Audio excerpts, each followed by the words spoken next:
ኢትዮጵያ ውስጥ መሆንና አሜሪካ ውስጥ መሆን አሁን እኩል ነው የሚያደርገው ኤአይ።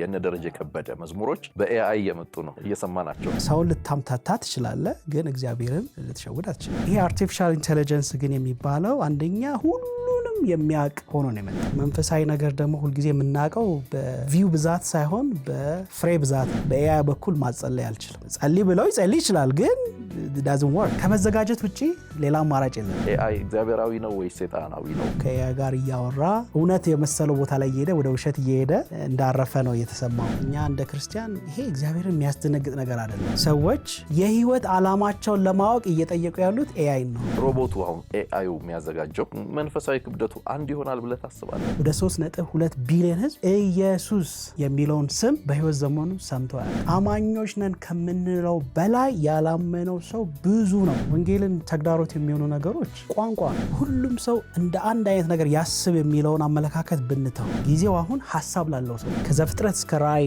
ሙሉ ለመተርጎም ከ20 እስከ 30 ዓመት ይፈጃል። ኢትዮጵያ ምን ትልቅ አቅም አላት ካልከኝ፣ ከምናየው ብዙ ጥሩ ነገር አንዱ በጣም ብዙ ወጣት አለ። መንግስት ኦልሬዲ ይሄ ነገር አስፈላጊ ነው ይጠቅመኛል ብሎ ያመነበትና እየሄደበት ያለ ነገር። በዓለም ላይ የጥርስ መፋቂያ በላይ የስልክ ቀፎች ናቸው ያሉት። በኤአይ የተሰራ ከሆነ በኤአይ የተሰራ ነው እንበል። ምንም ማደናገር አያስፈልግም። ለእኔ የሚሰሩት ኤአዮች እኔ የምፈልገው ነው። አሁን ብትጠይቃቸው ራሱ አይ ምረት አይፈቅድም ይላል። ኤአይ ሀሳብ ከማመንጨት ይልቅ አሁን በተለይ የስነ ልቦና ምክርና አጋርነት ወደዛ ተሸጋግሯል የሚል አይነት ነገር አይቻልም። አሁን ኤአይ ዓለምን በሙሉ ሪሴት አድርጎታል። ይሄ ዴዲኬትድ የሆነ የሚፈልግ መማር የሚችል መለወጥ የሚችል ብዙ ወጣት ቤተክርስቲያን ውስጥ አለ። ቤተክርስቲያኖች ከዚህ በላይ እንደገና ይሞላሉ።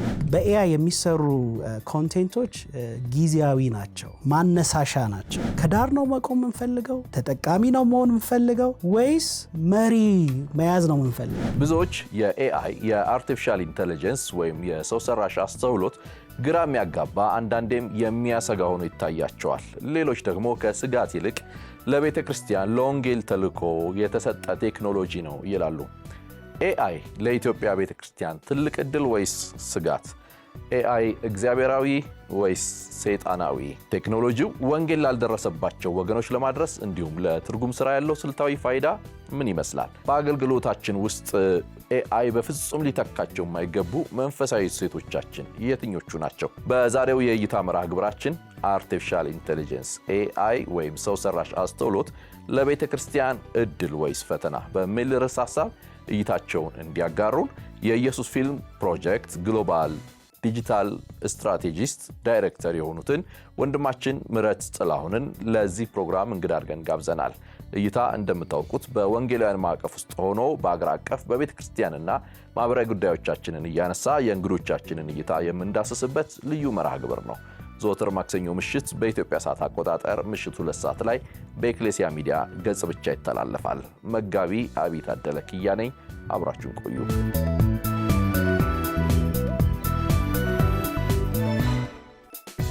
እንኳን ደህና መጣ ወደ አገርህም ወደ እኔም ፕሮግራም።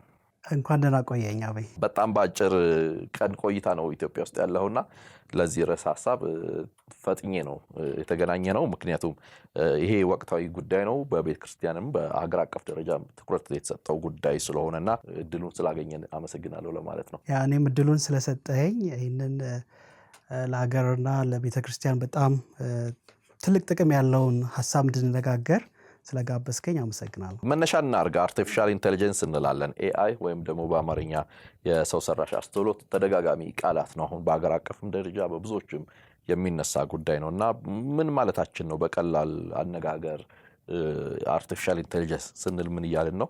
ከቀድሞቹስ የዲጂታል መሳሪያዎች በምን ይለያል? አርቲፊሻል ኢንተለጀንስ በትርጉም ደረጃ ምን ልንለው እንችላለን? ራሱን የቻለ ሶፍትዌር ሆኖ ሰዎች የሚሰሯቸውን ስራ የሚያቀላጥፍ፣ በራሱ ውሳኔ የሚወስን፣ በምስል፣ በጽሁፍ፣ በተንቀሳቃሽ ምስል፣ በፎቶ የተለያዩ ነገሮችን ራሱ ጀምሮ ራሱ ውሳኔን ወስኖ የሚረዳ አጋዥ የኮምፒውተር ሶፍትዌር ነው።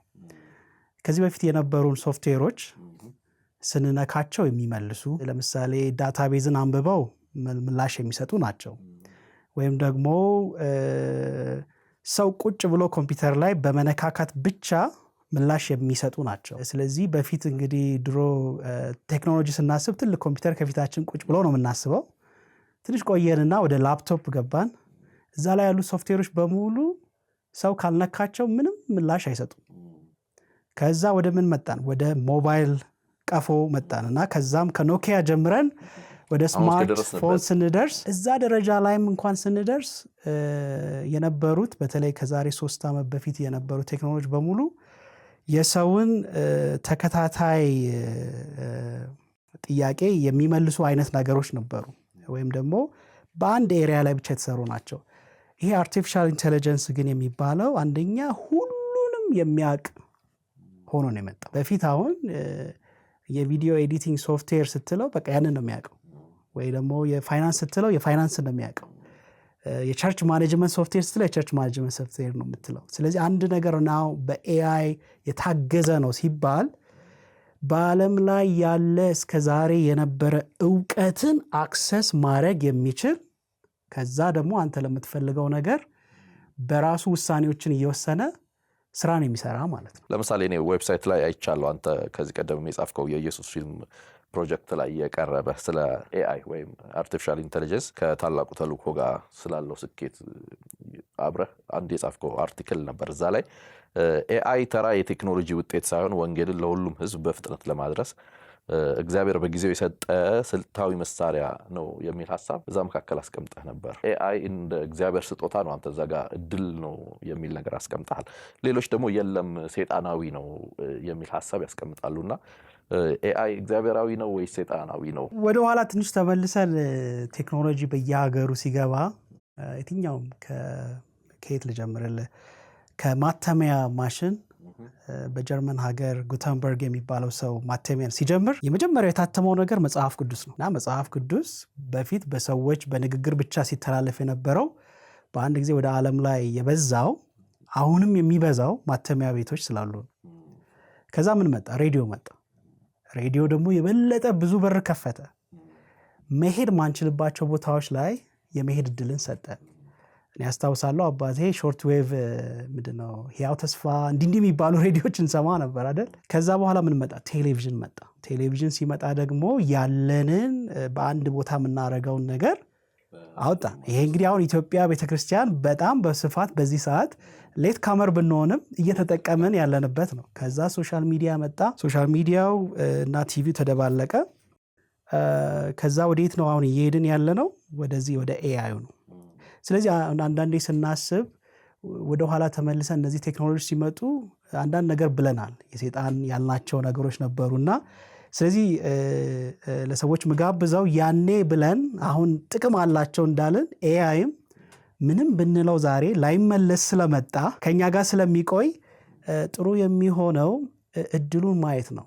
አንድ ነገር ላስታውስ፣ አንድ ወረቀት አሁን ያስከው በእጅ ወረቀት መልካም ነገር ልጽፍበት ትችላለህ። ያኔ ወረቀቱ ለመልካም ነገር ዋለ። እንደገና ደግሞ መጥፎ ነገር ልጽፍበት ትችላለህ። ማተሚያ ቤት ሲጀመር መጽሐፍ ቅዱስ ነው የተጻፈው፣ ግን ብዙ ነገር ይጻፍበታል። አሁን ልክ እንደዛ ኤአይም እግዚአብሔርን የሚያውቁ ሰዎች ለፈለጉት ነገር ሊጠቀሙበት ይችላሉ።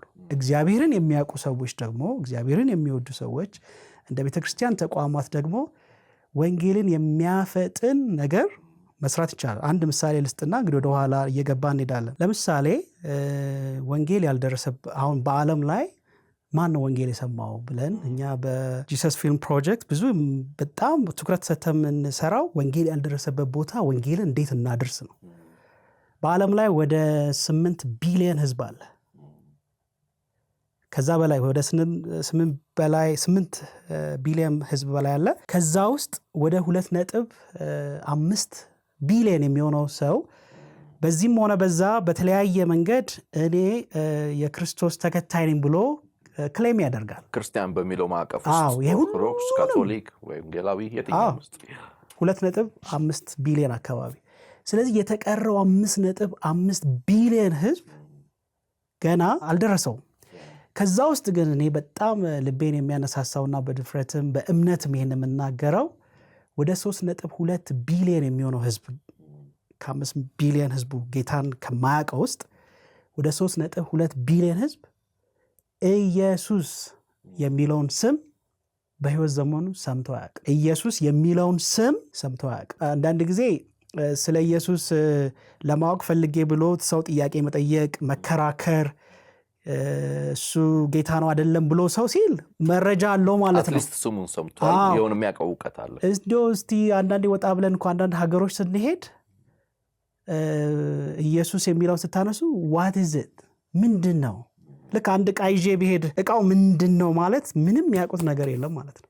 ስለዚህ ኢየሱስ ምንድን ነው የሚለውን ነገር ምንም ያውቁት ነገር ያለበት ቦታ ላይ እግዚአብሔር ኤአይ የሰጠን የሌለንበት ቦታ ላይ ሰዎች ኢየሱስን እንዲሰሙ ነው።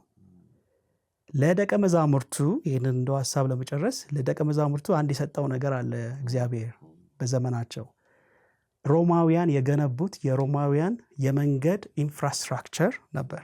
የሮማውያን ኢምፓየር በዛ ጊዜ ለጦርነት ለወታደር ሀገርን ለማስፋፋት ለኢኮኖሚ የተሰራ ነው። ኢየሱስ ግን ወደ ሰማይ ካረገ በኋላ ደቀ መዛሙርቶቹ የኛን የኢትዮጵያ ጃንደረባ ጨምሮ ከአንድ ቦታ ወደ ሌላ ቦታ የተንቀሳቀሱበት መንቀሳቀሻ ወይም ጳውሎስ ተጓዘ የምንለው መጓዝ ያ ሁሉ በሮማውያን በተሰሩ ኢንፍራስትራክቸር ነው። ስለዚህ ዛሬም ያልሰሙት 3 ቢሊዮን ሰዎች ኢየሱስ ምንድነው የሚሉትን ሰዎች በፍጥነት ይሰሙ ዘንድ ለመጀመሪያ ጊዜ ይሰሙ ዘንድ እግዚአብሔር ይህንን አዲስ ኢንፍራስትራክቸር ሰጥቶናል። ከአነሳው ሐሳብ ላይ አንድ ጥያቄ ላንሳና ወደ ዋናው ደግሞ ጉዳዮቻችን እንመለስ። ለምሳሌ ማህበራዊ ሚዲያዎቹን አንስተሃል አንተ፣ ከዛ ደግሞ አያይዘህ ሜንስትሪም እንደ ቴሌቪዥኖችንም ከዛ መካከል ከቴክኖሎጂው ጋር አንስተሃልና እነሱም ትልቅ ከሰጡን እድል ባሻገር እንደ ቤተክርስቲያን ስትመለከተው ለወንጌል ትልቅ እድል ሆነዋል። ብዙ መድረስ የማይቻልባቸው ገጠር ከተሞች እንደ አረብ አይነት አገሮች ሌሎችም ቦታ ላይ መድረስ ተችሏል። ግን ማህበራዊ ሚዲያውም ሆነ ቴሌቪዥኑ በዛው ጎን ደግሞ ሌላ ደግሞ ተግዳሮት ደግሞ ሆነዋል ለቤተክርስቲያን እና ይሄኛውም ኤአዩ እንደዛ ላለመሆን የሚችል አይመስለኝም። በሁለቱም ልንጠቀመውና ላነሳለ የፈለኩት ኮዲው ታዲያ ተዘጋጅቶ መጠበቅ ነው የሚሻል ሐሳብ ማንሳት እንችላለን። ሌሎቹን ሳንዘጋጅባቸው ስለሆነ ድንገት ደርሰንባቸው አሁን ጋር የደረስነው ከመዘጋጀት ውጪ ሌላ አማራጭ የለንም። ምክንያቱም አንዱ የሚገርመው ነገር ለምሳሌ አሁን ፌስቡክ፣ ቲክቶክ፣ ኢንስታግራም የትኛውም ሶሻል ሚዲያ በአሁኑ ጊዜ ሰው ኤአይ በሰይጣን ነው ቢልም እነዚህ በሙሉ ሶሻል ሚዲያ ፕላትፎርሞች በዚህ ሰዓት የሚመሩት የሚሰሩት የምናያቸውን ነገሮች ተወስኖልን የሚቀርብልን በኤአይ ነው። በፊት ሰው በጻፈው ኮድ ነው ይባላል። አሁን ግን ኤአይ በጻፈው ኮድ ነው። ኢትዮጵያውያን የሚያስቡት እንዲህ ነው፣ የሚያደርጉት እንዲህ ነው፣ የሚፈልጉት እንዲህ ነው፣ ምህረት ይህንን ነው የሚወደው ይህንን አይወድም ብሎ እየወሰነልኝ ያለው በኤአይ ነው። በሰው ሰራሽ አስተውሎት የተሰራ ፕሮዳክት ነው እና ብዙ አይነት ችግሮችንም ይዞ ስለሚመጣ እንደ ቤተ ክርስቲያን እና መንፈሳዊ ስራ እንደምንሰራ ሰዎች በዚህ ላይ የኛ ድርሻ ምንድነው ብሎ መጠየቅ፣ መማር፣ ማጥናት፣ መሞከር እንደገና ደግሞ በትንሹ በተለያዩ ቦታዎች ላይ መጠቀም መጀመር ዝም ብሎ ቻት ብቻ በማድረግ ሳይሆን አስተራቢ ጊዜው አሁን ሐሳብ ላለው ሰው ነው። ለሚያስብ ሰው እንዲህ ላድርግ ሲል ለሚያስብ ሰው እንዲህ ላገልግል እግዚአብሔር ወደዚህ ሀገር ጠርቶኛል ለሚል ሰው አሁን ጊዜው አሁን ነው። ምክንያቱም እግዚአብሔር በፊት ትልቅ ካፒታል፣ ትልቅ ዕውቀት፣ ትልቅ ኔትወርክ የሚፈልገውን ነገር በጣም በትንሹ አምጥቷል። ችግር የለውም፣ በጣም ብዙ ችግር አለው። ልክ ሌላው ነገር ችግር እንዳለው ግን ቅድም ያነሳነውን ነገር አለመርሳት ነው የሚመስለኝ። ያልሰሙ ሰዎች አሉ። እኛ ደግሞ ሄደን እንደርሳለን ብንል እኛ በህይወት ዘመናችንም ማድረግ ማንችልበት ቦታዎች አሉ እና እግዚአብሔር በሚሰራው ስራ ላይ መሳተፉ ነው የሚሻለው። ለምሳሌ አሁን ባለው የዓለም ሁኔታ ውስጥ እንደ ሀገር ኢትዮጵያን ማንሳት እንችላለን። አሁን ኢትዮጵያ ስንል እያደገች ያለች ሀገር ናት። ገና በኢኮኖሚ በሌላው ጉዳይ በድህነት በተለያዩ ጉዳይ ገና ነን፣ ወደዛ ወደ እድገት እየሄድን ነው እና ቤተክርስቲያንንም ደግሞ መመልከት ትችላለህ። ቤተክርስቲያንንም ስታነሳ ይሄ ከእንደዚህ አይነት ሐሳቦች ጋር ኤአይ ጋር እንደዚህ አይነት ሐሳቦች ጋር አስፈላጊ ነው የሚሉ ሰዎች በጣም አተኩረው ያነሳሉ እና ለምንድን ነው ሊገደን የሚገባው? አሁን እንደ አገርም እንደ ቤተክርስቲያንም ስለ ኤአይ ለምንድን ነው ሊገደን የሚገባው? በጣም እኔም ከብዙ ጊዜ በኋላ ተመላልሼ ስመጣ አሁን የማየው ለውጥ በአገራችን በጣም ደስ የሚያሰኝ እግዚአብሔርንም ያሉ መሪዎችንም በእውነት እግዚአብሔር ይባርካቸው። በጣም ትልቅ ለውጥ አለ። አንዱ ያየሁት ለውጥ ደግሞ ላለፈው 6 ዓመት ለምሳሌ የሀገር አቀፍ ዲጂታል ስትራቴጂ ፕላን ነበር። አሁን ሁለተኛው ፕላን ተጀምሯል። ሁለተኛው ፕላን ላይ እንደሰማሁት እንዳየሁትም ትልቅ የኤአይ ኢንፋሲስ ወይም ደግሞ ትኩረት ተሰጥቶታል በጣም። ስለዚህ እንደ ፖሊሲ፣ እንደ ዳይሬክሽን፣ እንደ አመራር መንግስት ኦልሬዲ ይሄ ነገር አስፈላጊ ነው፣ ይጠቅመኛል ብሎ ያመነበትና እየሄደበት ያለ ነገር ነው። ይሄ በተለይ ብዙ ለውጥን እያመጡ ያሉ ሀገሮችን በምታይበት ጊዜ የመጀመሪያ ስትራቴጂያቸው አሁን ኤአይ የሆነ ነው።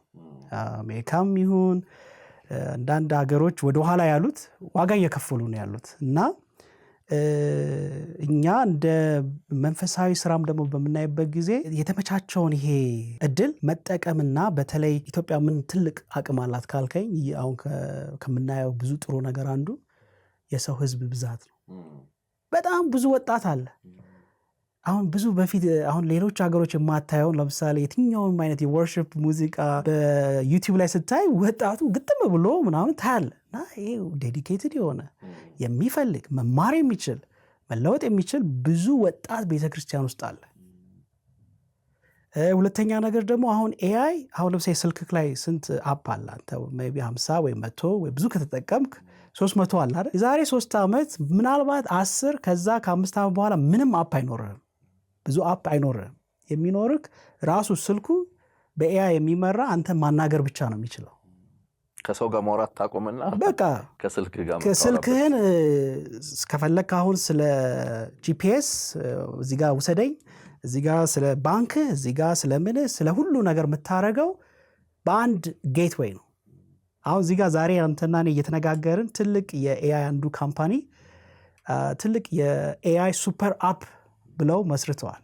ኦፕን ኤአይ ወይም ቻት ጂፒቲ የሚባለው ማለት ነው። አሁን ዛሬ ላይ ዝም ብለኛ ቻት ፕሮምፕት እያደረግን ቻት ከምናደርገው በላይ የሚያስፈልግን ሁሉ ነገር የሚሰራ ታመ ከሆነ ዶክተር የሚሆን ኢንቨስት ልታረግ ፈልገ ከሆነ የኢንቨስትመንት አማካሪ የሚሆን ስብከት ልትዘጋጅ ወደ ሌላ ሀገር ልትሄድ ከሆነ የሀገሩን ሁኔታ የሚነግርክ ወይም አብሮክ እንደ አጋዥ የሚሰራ ነው። ስለዚህ ብዙ ነገር ተመቻችቷል።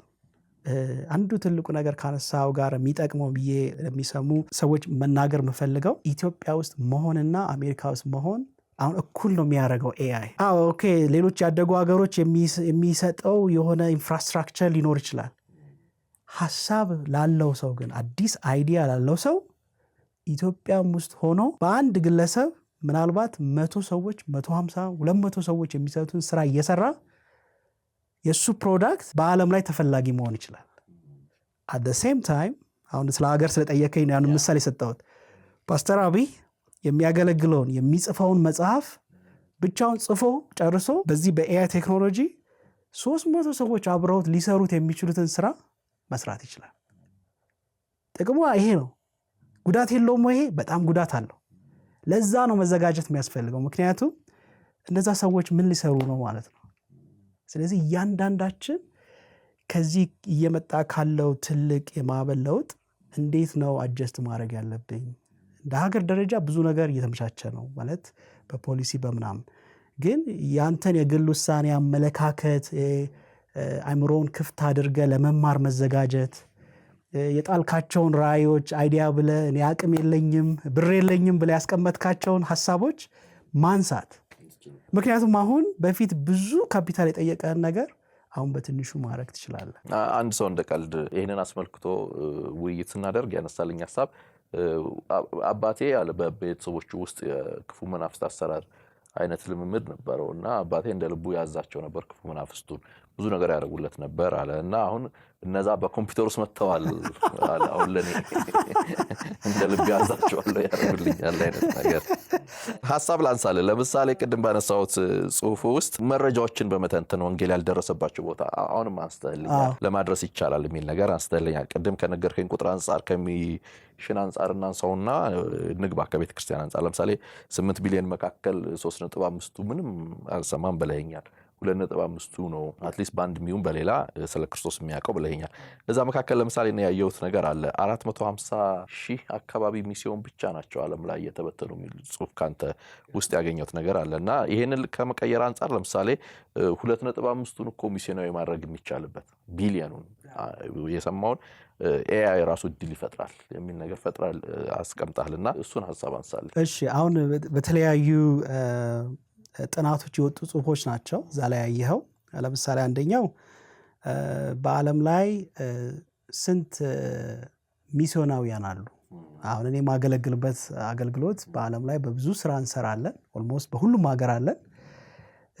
እኛ ቁጥራችን ወደ 20,000 ቢሆን ነው እና ሁሉም ግን የሁሉም ሀገር ተጨምሮ ወደ 450,000 ሰው ነው ያለው። 450,000 ሰው ደግሞ የት ነው ያለው ብለህ በምታይበት ጊዜ ወንጌል ያልተደረሰበት ቦታ ከዛ ቁጥር ውስጥ ያለው 2% አይሆን። ከዛ ደግሞ ተመለስና አሁንም ይሄ በሎዛን የሚባል ትልቅ ፎረም ላይ ወጣ ጥናት ነው ምን ያህል አገልጋዮች አሉ በዓለም ላይ በአጥቢያ ሽምግልና ላይ ወንጌላዊነት ላይ ፓስተር ላይ ያሉ ብለህ ስታይ ወደ 22 ሚሊዮን ናቸው። እንደዚህ አይነት አሁን ቁጥር ነው እንግዲህ በሬሾም እንኳን ብታወጣው 3.5 ቢሊዮን ምንም ሰምቶ የማያውቀውን ይድረስ ቢል ምንም አይመጣም። ሌላው ከቁጥር ካልኩሌሽን በላይ ወንጌልን ተግዳሮት የሚሆኑ ነገሮች ቋንቋ ነው አይደል? አሁን እኔ 2 ቋንቋ ነው የማወራው አይደል?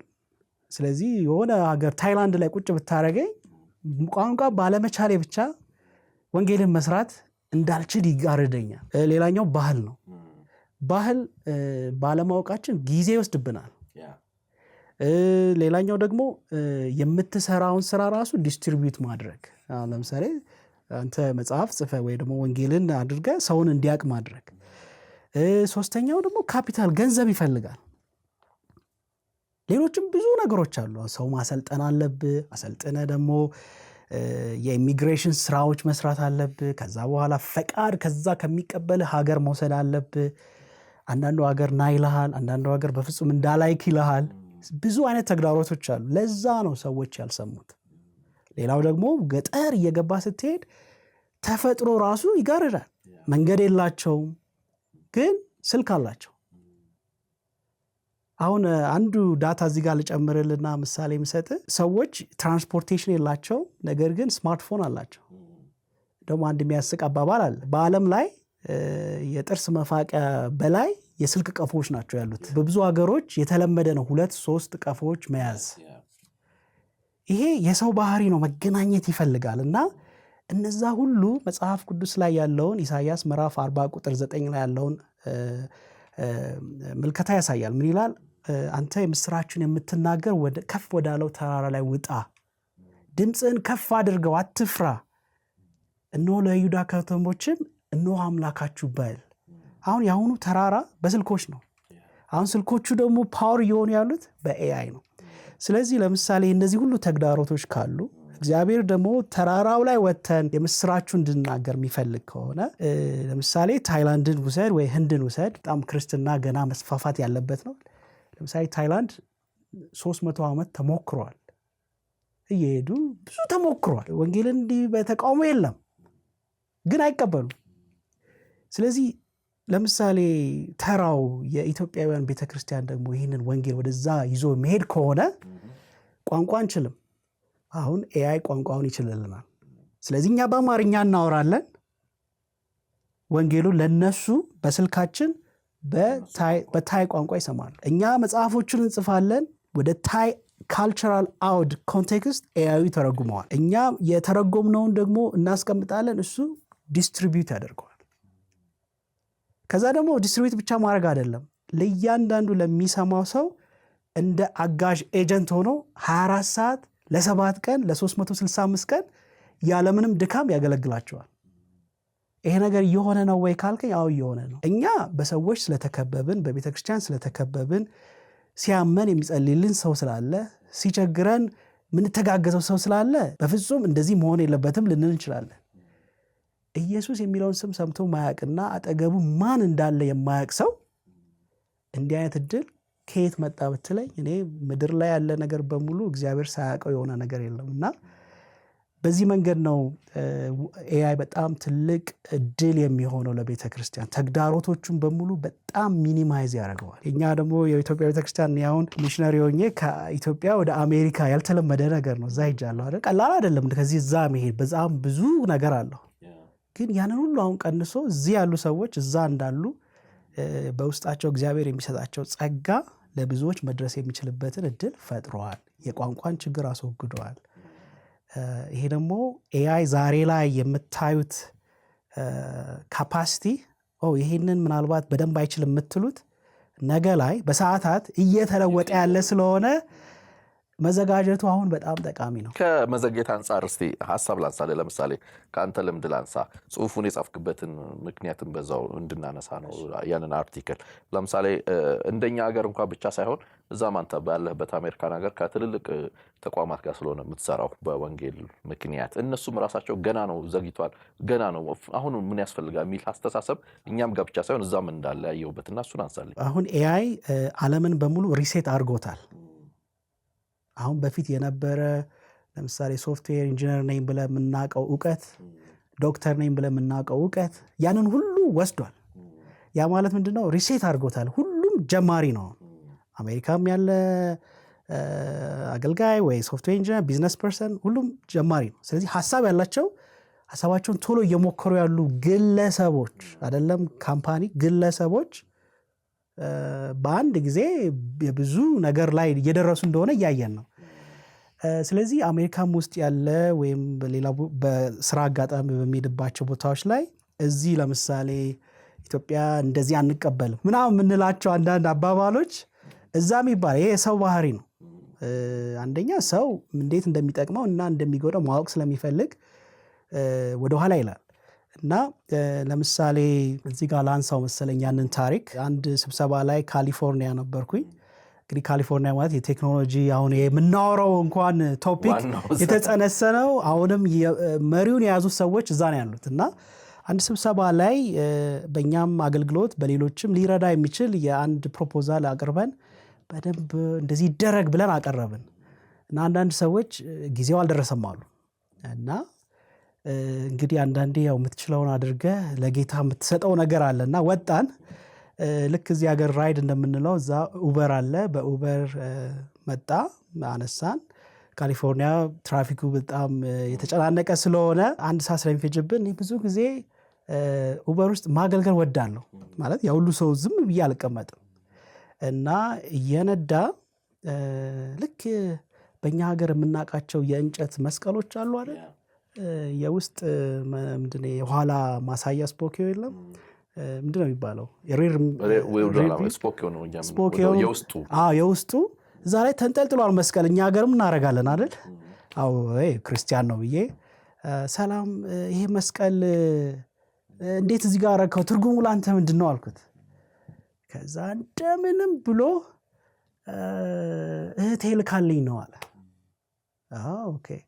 ከዛ መስቀል ማለት ደግሞ የኛን ሀገር ይመስላል። ኢትዮጵያም እንደዚህ አይነት መስቀል መኪና ውስጥ እናረጋለን። እኔ ከኢትዮጵያ ነው የመጣሁት። አጠገቤ አንድ ጓደኛዬ ቁጭ ብሏል።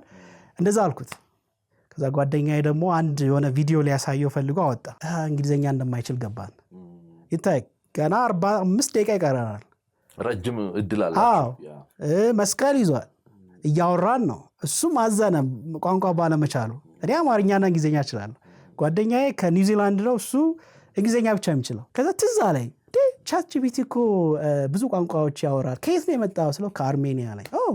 ከቻትጂፒቲ ስልኬን አወጣውና ሄ ቻትጂፒቲ እኔ በእንግሊዝኛ አወራለሁ፣ የማወራውን ወደ አርሜኒያን ቋንቋ ለውጠው፣ የኡበር ሹፌራችን ደግሞ እሱ በአርሜኒያን የሚያወራውን ወደ እኔ ወደ እንግሊዝኛ ለውጠው አስተርጓሚ መሆን ትችላለህ ወይ አልኩት። በደስታ አለ። በድምፅ ነው። ከዛ ስልኬን መሀል ላይ ያረኩት። መስቀሉ ትርጉሙ ምንድን ነው አልኩኝ እኔ በእንግሊዝኛ። ስልኬ ያንን በአርሜኒያ ተርጉሞ ለሱ ሲነግረው መሳቅ ጀመረ። እሱ ከዛ በአርሜኒያን አወራ። ስልኬ ተቀበለውና ለእኔ በእንግሊዝኛ ነገረኝ። ለ45 ደቂቃ እንደዚህ አወራን። ወንጌልን መሰከርን። የህይወትን ትርጉም ነገር ነው። ያሉንን መንፈሳዊ ሪሶርሶችን ሰጠ ነው። ጸለይን። እኛ በእንግሊዝኛ ጸለይን። ኤአዩ በአርሜኒያ ቀየረ። እሱ ሲመልስ ለእኛ ነገረን። ይሄ ካሊፎርኒያ ውስጥ ነው የሆነው። አይ ቲንክ እግዚአብሔር ይህንን እድል የሰጠን ይህንን ታሪክ ጽፈን ከስብሰባ ለወጣንባቸው ሰዎች ሰጠናቸው።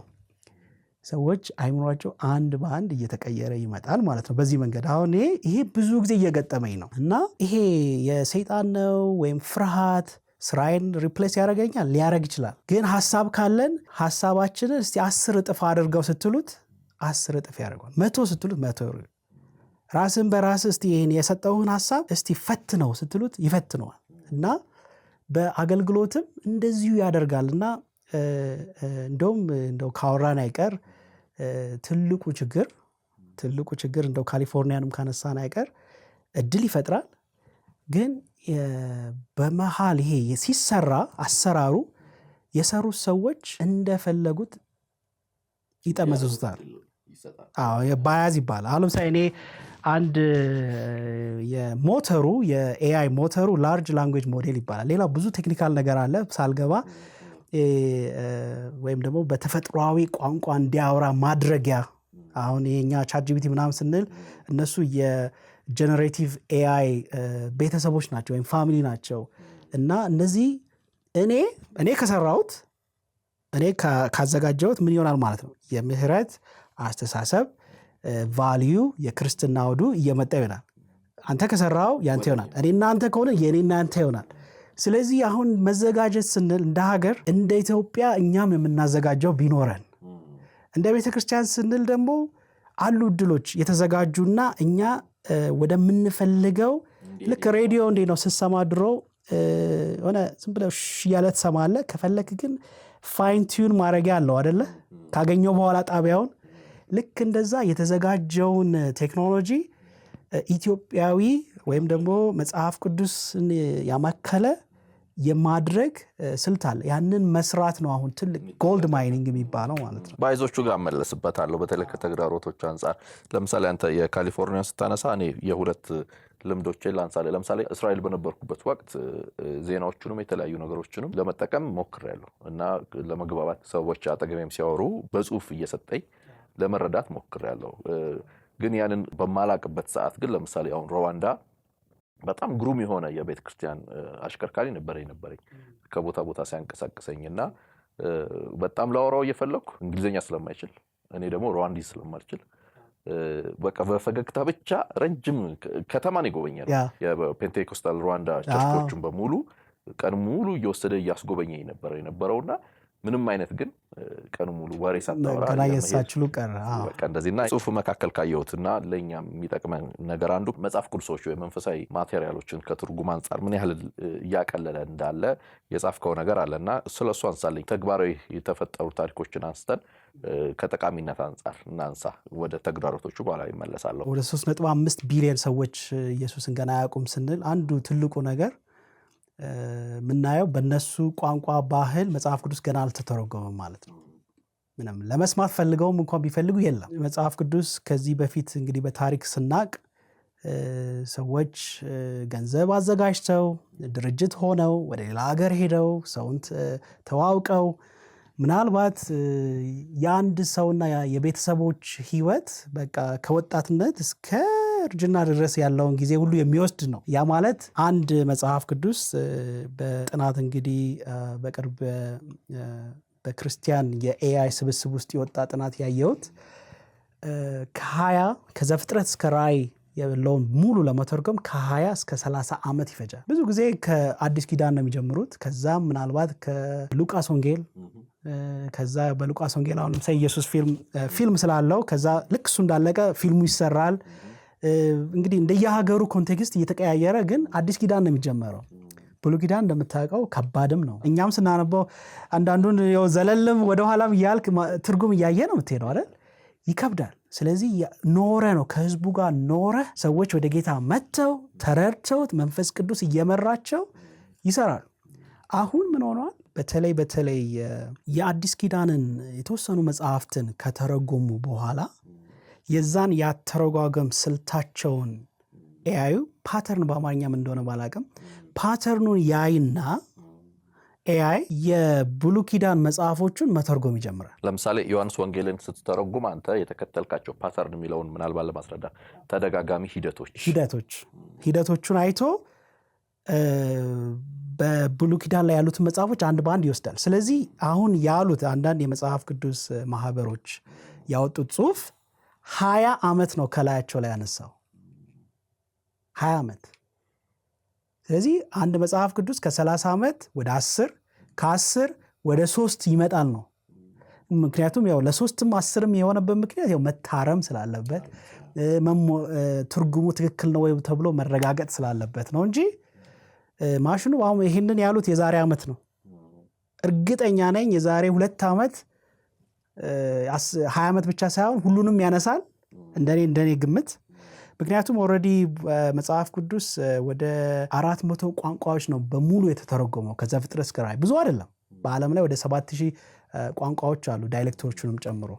ስለዚህ እነዛን 400 የተረጎሙትን እንኳን እያጠና እንደገና ደግሞ አዲስ ኪዳንን አሁን ሉቃስን ስታደርግ ዮሐንስን እየረዳ ዮሐንስን ስትል ከዘፍጥረት እያለ በጣም ሂደቱን አፋጥኖታል። አሁን ይሄ ታዲያ የግሬት ኮሚሽንን መሳካት የሚያፋጥን አይደለም? ከመበረዝ አንጻር አንተም ለምሳሌ አንስተዋል ሰዎች ያዩታል የሚለው ሐሳብ እንደ ወንጌል አማኝም የመንፈስ ቅዱስን አብሮሆት የምንለው ነገር እዛ መካከል አለና ይሄንን ታዲያ እንዴት እናያይዛለን? እኛ እንደ ክርስቲያን ይሄ እግዚአብሔርን የሚያስደነግጥ ነገር አይደለም። አሁን እኛ ለሱ ኤአይ ስለመጣ ምናምን የምንለው ነገር አይደለም። እንደውም ሆሳና እየመጣ ነው አይደለ?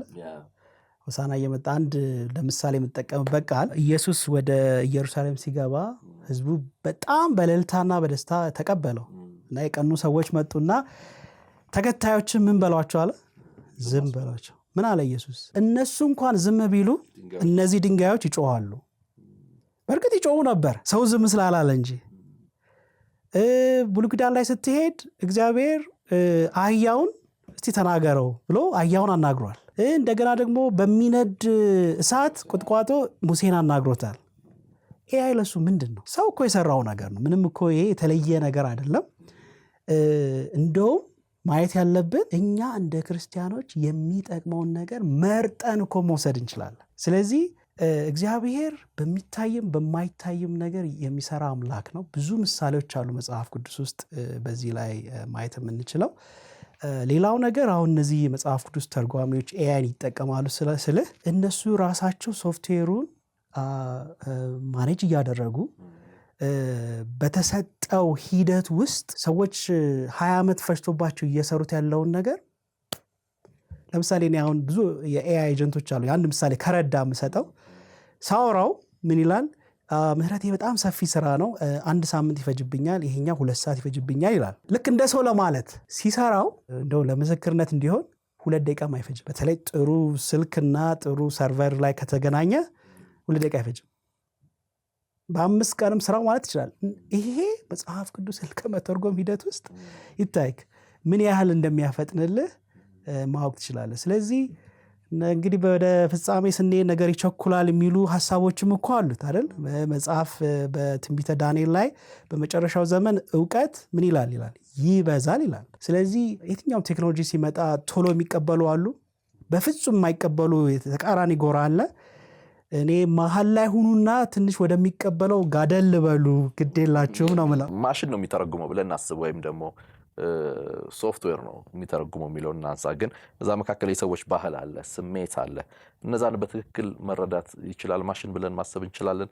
አያይዘህ ደግሞ ለምሳሌ ብታነሳልኝ የሰው ሚስዮናዊ ግንኙነት በሌለበት ምልህ ሰው አሁን ቅድም ያነሳልኝ ነገር አለና እሱ ሚስዮን ሊሆን ይችላል የሚል ነገር ግን ደቀ መዝሙርን ሊያደርግ ይችላል ምልህ ሰው በሌለበት ግንኙነት። አሁን እዚህ አንድ ሰውዬ ወንጌል ትነግረዋለህ፣ ከዛ ደግሞ ትከታተለዋለህና ከአንተ ጋር ግንኙነት አለው። ይሄ ግን ከሶፍትዌር ጋር ነው ወይም ደግሞ ኤአይ ነው የሚሆነው ብለን ብታስብ ደቀ መዝሙር ሊያደርግስ ይችላል? ይሄ በጣም ጥሩ ጥያቄ ነው። ሁላችንም በሂደት እያየነው የምንሄደውም ጉዳይ ነው ብዬ ነው ማስበው። መጀመሪያ ያነሳ 2 ሐሳብ ነው ያነሳ። አንደኛው አውዱን ይይዛል ወይ? ለምሳሌ በኢትዮጵያ ውስጥ ወደ 80 ቋንቋዎች አሉ። መጽሐፍ ቅዱስ አይ ዶንት ኖ ከ4 ከ5 ቋንቋ ወይ አላቅም ብቻ ተረጎመ ይሁን አይሆን አላቅም፣ ግን በሁሉም ይኖር ብንል ምናልባት ከዓመታት በኋላ ኤአይን ይጠቀማሉ ብዬ አስባለሁና 2 መንገድ ነው። አንደኛው ኤአይ እንዲሁ ዝም ብሎ የሆነ ቦታም ያለ ሳይሆን ወደ ራሳችን አምጥተን የኛን ድምፅ፣ የኛን ባህል፣ የኛን ምልከታ፣ ዶክትሪን፣ የኛን ቴዎሎጂ እንዲያውቅ እናደርገዋለን። ለእኔ የሚሰሩት ኤአዮች እኔ የምፈልገው ነው። አሁን ብትጠይቃቸው ራሱ አይ ምሕረት አይፈቅድም ይላሉ። ስለዚህ ኮንትሮል አድርጌዋለሁ ማለት ነው። እና የሆነ የኔን ኤጀንት አሁን ለምሳሌ ሌላው ቢያናግረው በቃ እስከሆነ ቦታ ሄድና አይ ከዚህ በላይ አይቻልም ከቫልዩ ጋራ ሚስ ያደርጋል። ስለዚህ አንደኛው ያ ነው። ስለዚህ የመጽሐፍ ቅዱስ ማህበሮች እንዲያርገዋል ስል እነሱ አንደኛ ወደ ራሳቸው አውድ አምጥተውታል።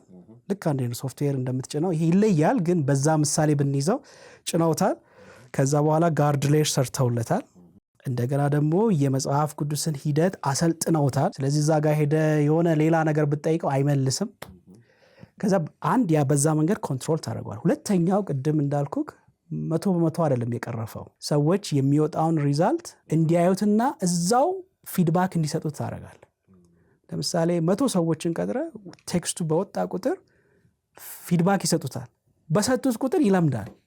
100 ሰው መጀመሪያ ላይ ካስፈለገ ለፊድባክ ከወራቶች በኋላ 2 ሰው ብቻ ሊሆን ይችላል የሚያስፈልግ። ስለዚህ እንዲያለ እየቀረፈው ይሄዳል። ስለዚህ በእነዚህ 2 ሂደቶች ኮንትሮል ማድረግ ትችላለህ ማለት ነው። ማለት ኤአይ ሂደቶችን እያየ የሚማር ነው። ለዛ ነው አሁን ከሌሎቹ ሶፍትዌሮች ድሮ ስልካችን ላይ ካሉ የሚለየው በፊት አንዴ ከጫንከው በቃ አፕዴት እስክታደርገው ድረስ አይለውጥ። ይሄኛው ግን በቃ በራሱ እንዴት ነው ልክ ህፃን ልጅ ነበረ ከዛ አደገ እንደምትለው የሚያድግ ነው፣ ማይቆም እድገቱ ግን የማይቆም። ሁለተኛ ያነሳው ሐሳብ ደቀ መዝሙርነት ማፍራት ላይ የሚለውን እኔ ኤአይ ከመምጣቱም በፊት ይሄ ጥያቄ ይጠየቃል። በቴክኖሎጂ ስናገለግል ሰዎች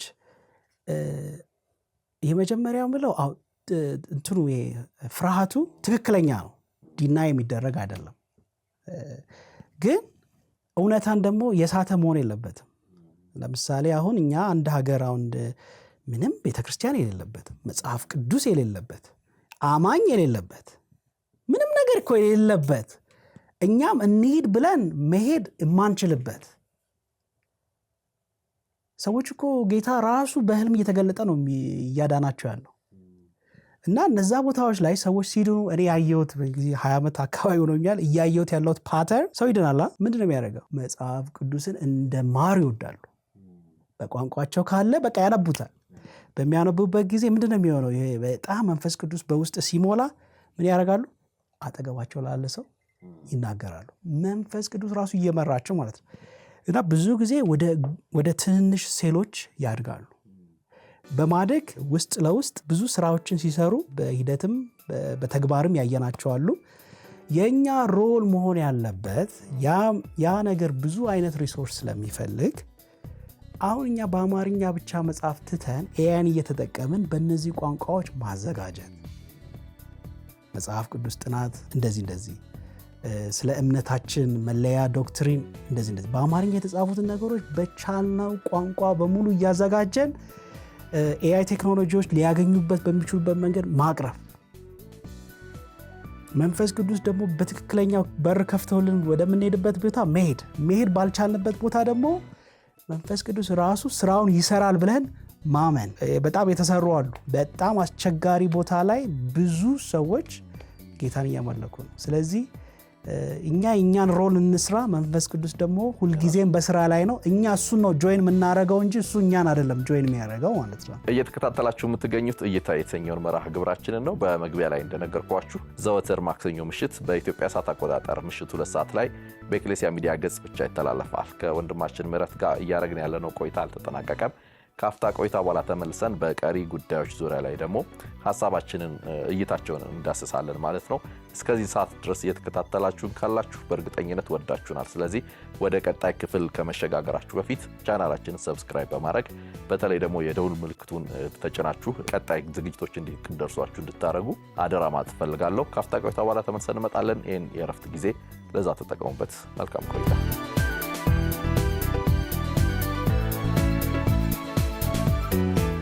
አንድ ወንጌል የሰማ ሰው ቤተክርስቲያን መጥቶ በአካል ደቀ መዝሙር እስኪሆን ድረስ ያለው ፕሮሰስ አለ፣ የሽግግር ሂደት ፎሎ አፕ የምትለው ነገር በዛ መካከል በደንብ ሊያግዘን ይችላል። አሁን በኢትዮጵያ ውስጥ ከሰራኸው እንደ አስታዋሽ ሊሆን ይችላል፣ እንደ ጠያቂ ሊሆን ይችላል። በግሩፕ ስትገናኝ ደግሞ በፊት ያቆምክበትን ነገር አውጥቶ እያንዳንዱን ሰው እንዲነጋገር ማድረግ ይችላል። ጉዳዩ ደግሞ አሁን የዛሬን ብቻ ሳይሆን የነገ እንግዲህ እኔም ልጅ አለ የልጆች ጉዳይም ነው አይደለ? ምን ይወዳሉ እነሱ ነገርም በጫወታ አይደል? ሰው እንደኛ እንደምንለው መጽሐፍ ቅዱስን አሁን ኢንስታግራም ላይ ገብተህ ቤተክርስቲያኖች የሚያደርጉት ለመጋበዝም ወደ ቸርች መጽሐፍ ቅዱስንም ለማወቅ በጣም ፈኒ በሆነ መንገድ ነው ሰዎች እያደረጉ ያሉት። አንዳንድ አይዲያዎቹ እርግጠኛ በኤአይ ጀነሬትድ የሆኑ ናቸው እና በደንብ ይረዳል። ልጆች መጽሐፍ ቅዱስን ጌሚፋይድ በሆነ በትምህርት ቤት በሰንዴይ ስኩል እርስ በርሳቸው መልካም ተጽዕኖ በመፍጠር መወዳደር አይነት ባለው መንገድ እርስ በርሳቸው እንዲወዳደሩ ፕላትፎርሞችን መስራት ትችላለህ። ሌላ ኦልሬዲ ያየሁት ነገር ዩቲዩብ ላይ ለምሳሌ አሁን እድሉ ስለበዛ ትንሽ አርት የሚሞክር ሰው የነበረ ሰው አሁን ኦልሬዲ የመጽሐፍ ቅዱስ ታሪኮችን እየሰሩ ድምጹንም ሙዚቃውንም እየሰሩ እያቀረቡ ነው። ስታየው ሙላት አይመስልም አይደል? ግን እነዛ ልጆች ትክክል ናቸው።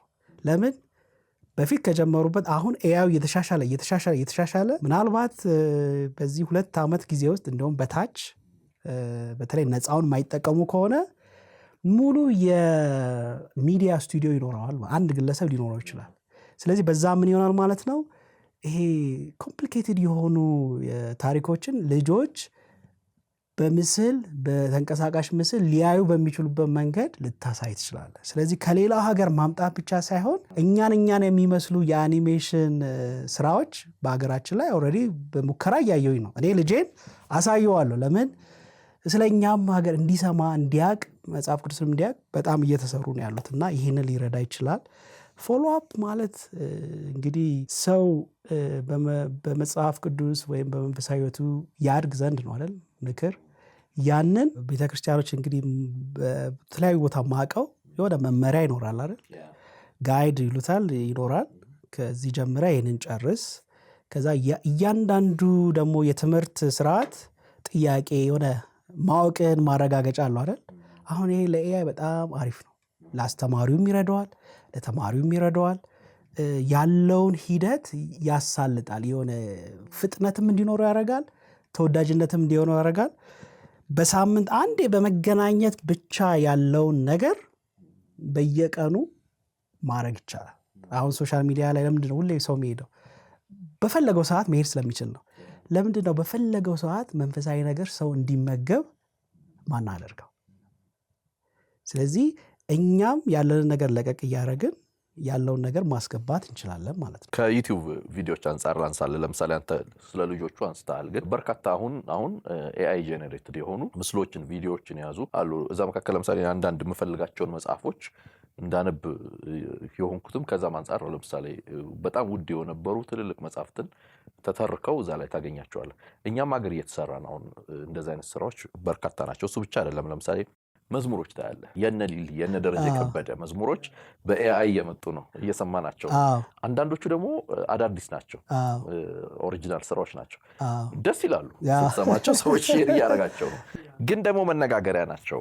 ለምሳሌ አንዳንድ ስመጥር አገልጋዮችም እየወጡ እባካችሁ ተው አይነት ነገሮች አሉና ከሴቶቻችን አንጻር የማይነኩ ከምንላቸው ጉዳዮች አንጻር ላንሳለን። የትኞቹ ኤሪያዎች ናቸው ኤአይ ሊተካቸው የማይገቡ ብለህ የምትላቸው ጥንቃቄ የሚፈልጉ? እስቲ እነሱን እናንሳ።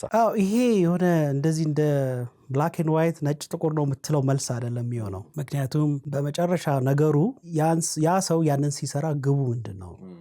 ያንን ደግሞ የየሰው ማወቅ አትችልም አይደል? በምሳሌ ግን ምናልባት ምሳሌ ሊሰጥ ይችላል። አሁን ትንሽ በአንተ ኦዲየንስና በዚህ ሀገር ምመክረው ሁሉም ሰው እንደ አንድ አይነት ነገር ያስብ የሚለውን አመለካከት ብንተው። አይ ቲንክ ብዙ መተናል፣ እዚህ ድረስ መተናል። አሁን አንድ በንግዱም ላይ ያላችሁ ወይም በአገልግሎትም ላይ ያላችሁ በብዙ ነገር ላይ ያላችሁ የሁሉ ሰው አመለካከት በቃ የተከረከመ የሆነ አንድ ግብ እኛም የምንወደው ይሄ ነው ይሄን አንወድም የሚለው ነገር እሱ አለፈበት። አሁን ኤአይ እንዳልኳቸው አንድ ግለሰብ የትልቅ ካምፓኒ መሪ መሆን ይችላል። ይሄ በብዙ ምልከታም ማስገባት ትችላለህ። ስለዚህ ለምሳሌ መዝሙርን እናምጣ። አንድ ሰው የመዝሙር ጸጋ የሚባለው ግጥም ሲቀበል ነው አይደል? መጀመሪያ እንደው ወደ እግዚአብሔር ሸክም ሲሰጠው ከዛ ድምጽም ትንሽ ሲኖረው ነው አይደል? ቅድም እንዳነሳሁት ግን ተግዳሮቶች አሉት።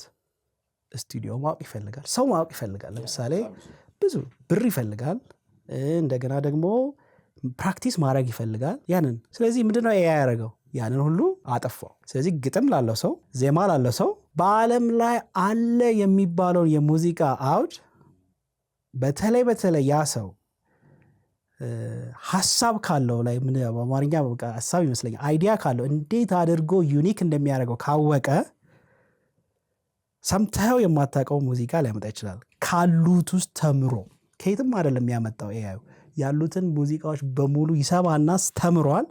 የተማረውን ወደ ሌላ ቀይሮት በቃ የሚገርም ነገር ሊያመጣ ይችላል። ስለዚህ አሁን እነዚህ ሰዎች ቅድም ያልናቸው ቦታዎች እንሂድ፣ ሰው የለም ምናምን ያልናቸው ቦታዎች እንሂድ። ምን ይዘምሩ? የኛን በቃ ለምደው ይዘምሩ? የኛን አውቀው ይዘምሩ? አይመስለኝም። የራሳቸውን መንፈስ ቅዱስ የሚሰጣቸውን አሁን ሙዚቃውንም ሰጣቸው ያደርጋሉ። እኛ ሀገር ሲመጣ እንግዲህ እንዳልኩክ ነው። አንዳንዴ አሁን ለምሳሌ እኔ ራሴ ለቴክኖሎጂውን ለመፈተን ብዙ ነገሮች ሞክረዋለሁ እና ለምሳሌ በህይወት የሌሉ ዘማሪያን ማለት ጸጋቸው የሚባርክ ካለ አይደለ ቴክኖሎጂው ምን ላይ ደርሷል በስታየው የሚገርም ነው። ገብተዋል። እንደገና ደግሞ እኔ የምመክረው ከዚህ በፊት እኛ ሀገር የኮፒራይት አይፒ ምናምን የሚባል ነገር ስለሌለ እንጂ አሁን በሌላ ሀገር የሰው መዝሙር ወይም የሰው ሙዚቃ ብታደርግ ያው አውቶማቲካሊ ኮንሲኩዌንሱ ስለምታውቀው አታረግ እና የምመክረው ይህንን በተለይ የተዘመሩ ዘማሪዎችን ያለ ፈቃድ ቴክኖሎጂ ብቻ ስለሰራ ማድረጉ በህግም ያስቀጣል። ምክንያቱም ያንተ አይደለም፣ ስለዚህ ማድረግ የለብህም። ነገር ግን እኔ የምመክረው ዘማሪዎቹ ዳር ሆነው ከሚያዩ ሙዚቀኞቹም ዳር ሆነው ከሚያዩ አንድ የሆነች ስብሰባ በዙም ዝግ በሆነ አድርገናል እና አንዳንዶቹ ኦልሬዲ እየሞከሩት ነው፣ አንዳንዶቹ በፍጹም አንሞክርም ብለዋል። መመክረው ይሄ ላይመለስ የመጣ ቴክኖሎጂ ስለሆነ አሁን የምንወዳቸው አንድ ወንድሜን መጠቀም ይችላለሁ፣ ሳሚ ተስፋ ሚካኤል። አሁን መዝሙሮቹ እሱ ራሱ የሚያስፈልገውን ቴክኖሎጂ እየጨመረ እግዚአብሔር ጸጋ ደግሞ ያለበትን ነገር እያስገባ ቢሄድ ይሄ የምታየውን ትርምስምስ ታጠዋለህ። ስለዚህ በፊት በማኑዋል የነበሩ ነገሮች በኤአይ የሆኑ ይሄዳሉ። ይሄ ደግሞ አሁን የነበረውን ስራ ይቀይረውና የተለየ አዳዲስ ነገሮችን ለልጆቹ ይሰጣቸዋል ማለት ነው። እና የምመክረው ይሄ ለመታወቅ ብሎ ወይ ደግሞ ነገርን ለመተረዋግ የሆነ ለማሳወቅ ብሎ የሚደረግ ነገር እንዳለ አያለውኝ። ከዛ ውጭ ግን አንድ ያየሁት ጥሩ ነገር ዘማሪዎቹ ራሳቸው ኦን ቢያደርጉት አንድ በጣም የሚወደድ የኢትዮጵያ መዝሙር ወደ እንግሊዝኛ ተቀይሮ ከኛ ሀገርም ውጪ ሰርኩሌት ሳያደርግ አይቼዋለሁ። ስለዚህ አሁን ዘማሪዎቹ ሌላ ሰው እስኪያደርገው ከሚጠብቁ ቢዘጋጁ ቢማሩት በጣም ከባድ ነገር አይደለም። ራሳቸው እየተረጎሙት፣ ምክንያቱም በራሳቸው ኮፒራይት ላይሰንስ በዚህም ሀገር በሚኖሩበትም ሌላ ቦታ ከሆነ በዛ ሀገር ፐብሊሽ ቢያደርጉት እና አንድ የምመክረው በኤአይ የተሰራ ከሆነ በኤአይ የተሰራ ነው እንበል፣ ምንም ማደናገር አያስፈልግም። እና በዛ አይነት መንገድ እኔ ሰዎች ቴክኖሎጂውን ቢሞክሩት ጥሩ ነው ባይ ነኝ። ኔጎሽብል የማይደረጉ ነገሮች ምንድን ናቸው ብለህ ጥሩ ጥያቄ ጠይቃል። ምህረት በራሱ ማሰብ ካቆመ እንግዲህ ይሄ ማለት እኔ የምሰራው ቴክኖሎጂ በሙሉ እኔን የሚረዳኝ እኔ የምፈልገውን የሚያደርግ የሌላ ሰው ኤአይ እኔ የማልፈልገውን ሊስበኝ ይችላል። ልክ አሁን ሌላ ነገር እንደሚስበን እንደምናውቀው ቴክኖሎጂ ላይ እኔ ግን የምሰራው ስራ እኔ የምመራው እንደገና ደግሞ እኔ ማሰብ የማላቆም በፊዚካል የምሰራውን በመጽሐፍ ምሰራውን እኔ መስራት ላቆም ይችላል። ግን የማሰብ አቅሜን ማይተካ እንደገና ደግሞ እኔ ከእግዚአብሔር ጋር ያለኝን ግንኙነት ለምሳሌ በኤአይ በኩል ማጸለይ አልችልም። ጸልይ ብለው ይጸልይ ይችላል፣ ግን doesn't work። ይሄንን አሁን ሰውን ልታምታታ ትችላለህ፣ ግን እግዚአብሔርን ልትሸውድ አትችልም። እኔ ማምለኬን አንደበቴን ከፍቼ በግሌ ባመልክ ያ ነው ማድረግ ትችላለህ። እንደገና ደግሞ እንደ አገልጋይ አሁን ብዙ ጊዜ በፊት አገልጋዮች ሲሉ የነበረው ጉግል ሰርች አድርጎ ለስብከት መዘጋጀት ትክክል ነው፣ ትክክል አይደለም። አሁን ኤአይ ሆኗል። ኤአይ ደግሞ በፊት ብዙ ሰርች አድርገህ ሰዓት የሚፈጅብን በጣም በሰከንዶች ይሰጣል። ስለዚህ መዘጋጀትን ከኤአይ ጋር ማድረግ እንችላለን፣ ግን ኤአዩ እዛ መድረክ ላይ ቆሞ ዴሊቨር አያደርግ። መጸለያችንን የእግዚአብሔር ፈቃድ ምንድነው ብሎ መጠየቃችንን ኤአዩ ሪፕሌስ አርግን ብትሉት እንግዲህ መዋሸት ይሆናል። ስለዚህ እኛ ከጌታ ጋር ያለን ቀጥታ ግንኙነት በአስተርጓሚ ስማ በለው አይሆንም። ይሄ እንደ አጋዥ አስበ ነው። በተለይ መንፈሳዊ ላልሆኑ ነገሮች ብዙ ሊረዳን የሚችል እንደሆነ መንፈሳዊ ለሆነው ነገር ግን በግላችን ላለው ህይወት የኛን ግንኙነት የሆነ ሪፕሌስ የሚያደርግ መሆን የለበትም ብዬ አምናለሁ። ልማዶች አሉንና ስብከትን በለው መዝሙር አንድ ሰው በጾምና ጸሎት ወይም በልዩ ተመስጦ ውስጥ ሆኖ የሚያዘጋጀው ስብከትና መዝሙር ወይ ምናምን አለ። ሮቦቱ አሁን ኤአዩ የሚያዘጋጀው መንፈሳዊ ክብደቱ አንድ ይሆናል ብለህ ታስባለህ? ሊሆንም ላይሆንም ይችላል። ምክንያቱም ጾመ ጸልየ አብረው ከሰራኸው ይሆናል። ስለዚህ ጾመ ጸልየ መንፈሳዊ ነገር እኮ ታውቀዋለህ። የሆነ ቅባት ካለበት ይሄዳል። ምንም የምታቆመው ነገር የለም። ሌላው ነገር አንዱ አይደለም። በመንፈሳዊ ነገር በኮሜርሻልም ራሱ በኤአይ የሚሰራ ነገር የጊዜ ጉዳይ ነው። ለአንድ ወር ብድግ ይላል፣ ከዛ ይወርዳል። ሰው ሌላስ ይላል። እንደ ፋሽን ነው የሚሆነው አዲስ አምጣ ስለሚል። ስለዚህ አሁን መዝሙሮች ነው አሁን ማለት በጣም ልብን ከረካኮ ተመልሰም ታደርጋል። አሁን የድሮዎቹን ማደስ ላይ ይረዳል። እንዲህ ዝም ብሎ አሁን ለማሳቅ ብለህ ወይም ደግሞ ኤአይ ይችላል ብለህ የሰራኸው ሰውን ስማም ብትለው አይሰማም። አሁን ቲክቶክም እንደዛ ነው አይደል? የሆነ ነገር ታያለ ግን ምን እንዳየህም የዛሬ 5 ቀን ትዝ አይልም። በኤአይ የሚሰሩ ኮንቴንቶች ጊዜያዊ ናቸው፣ ማነሳሻ ናቸው አሁን ባለው ደረጃ ላይ። ስለዚህ በመንፈስ ቅዱስ ወይም ደግሞ በዝግጅት የሚመጡ ነገሮችን አይተካም። አሁን የሚዘጋጅን ሰው ነው ኤአይ በጣም ይተኩሰው። በጣም በቃ ሐሳብ ላለው ሰው ዓላማ ይዞ ለሚሰራ ሰው ይዞት በደንብ ይሄዳል። እንዳልኩ በፊት ብዙ አይነት ነገር የሚያስፈልገውን ሰው አሁን ያቀለዋል ማለት ነው። ስለዚህ መንፈሳዊ ነገር ደግሞ ሁልጊዜ የምናውቀው በቪው ብዛት ሳይሆን በፍሬ ብዛት ነው። ስለዚህ አንተ ምንም ክሬት አድርግ፣ የፈራው ፍሬ ሰው እጁ ላይ የሚቀረው ፍሬው ነው። ስለዚህ ፍሬ ካለው ይቀጥላል፣ ፍሬ ከሌለው ይሞታል። ጽሁፍም ጋር እዛ መካከል ጥናትም አይቻለው። ለምሳሌ የ2025 ኤአይን አስመልክቶ የወጣ እዛ ላይ ኤአይ ሀሳብ ከማመንጨት ይልቅ አሁን በተለይ የስነ ልቦና ምክርና አጋርነት ወደዛ ተሸጋግሯል የሚል አይነት ነገር አይቻለሁ። ቴራፒና ኮምፓኒየንሺፕ ሞር ያሳያል የሚል። ይህ ለውጥ ሰዎቹ ከመቼውም ጊዜ በላይ መንፈሳዊ ረሃብና ብቸኝነት ውስጥ እንዳሉ አያሳይም? ይሄን ስታይ ሰዎች በጣም መንፈሳዊ ረሃብ እንዳላቸው ከዛ ጋር የዘብ ተነሳልኝ። ቤተክርስቲያን ይህንን ክፍተት ለመሙላት ኤአይ እንዴት ትጠቀም? አሁን እንደውም በጣም እኛ ሀገርም ወዲያውኑ ሊመጣ የሚችል ትክክለኛ አፕሊኬሽን ያመጣው ሊተገበር የሚችል ማለት ነው። ምክንያቱም ቤተክርስቲያን ይህን ክፍተት ብታየው አሁን ይሄ ጥናት የተጠናው በዛሬ ዓመት በሃርቫርድ ቢዝነስ ሪቪው በአሜሪካ ሀገር በብዙ ሀገሮች ላይ የተጠና ጥናት ነው እና ቶፕ 10 ኤአይ ዩዝ ኬዝስ በዓለም ላይ ከትልልቅ የኤአይ ሰዎች እንዴት ነው ኤአይን እየተጠቀሙ ያሉት የሚለውን ያሳየ ጥናት ነው። ባለፈው ዓመት ያሳየው ጥናት የመጀመሪያው ኤአይ አሁን ህዝብ በብዛት እየተጠቀመው ያለው ኤአይን እንደ ጓደኛና እንደ አማካሪ ነው። ይሄ እንግዲህ ታያችሁ በዓለም ላይ ሰውን ነው የሚፈልገው። እኛ ሀገር እንደው አንዱ ወደ ውጭም ሆኜ መቀናው ማየው ነገር እዚህ ያለ ሌላ ቦታ የሌለ ያው ዛሬ ጠዋት ራሱ ቡና ስትጠጣ ሰው ሰላም ብሎክ ነው። ማታውቀው ሰው አጠገብ ቡና ጠጥታችሁ ነው የምትገቡት። ስትወጡ ካፌ ነው። ሁሉ ነገር ከሰው ጋር ነው። ስለዚህ ላይታይ ይችላል። ግን እዚህም ሀገር ደግሞ ወጣቶችን አሁን ያሉበትን ሁኔታ ስታይ ኤአይን ለምሳሌ ከትምህርት ጉዳይ ጋር ማማከር፣ ከሪሌሽንሽፕ አንጻር ፕሪሜሬጅ ሊሆን ይችላል፣ ፖስት ሜሬጅ ሊሆን ይችላል፣ ክራይሲስ ተነስቶ ሊሆን ይችላል።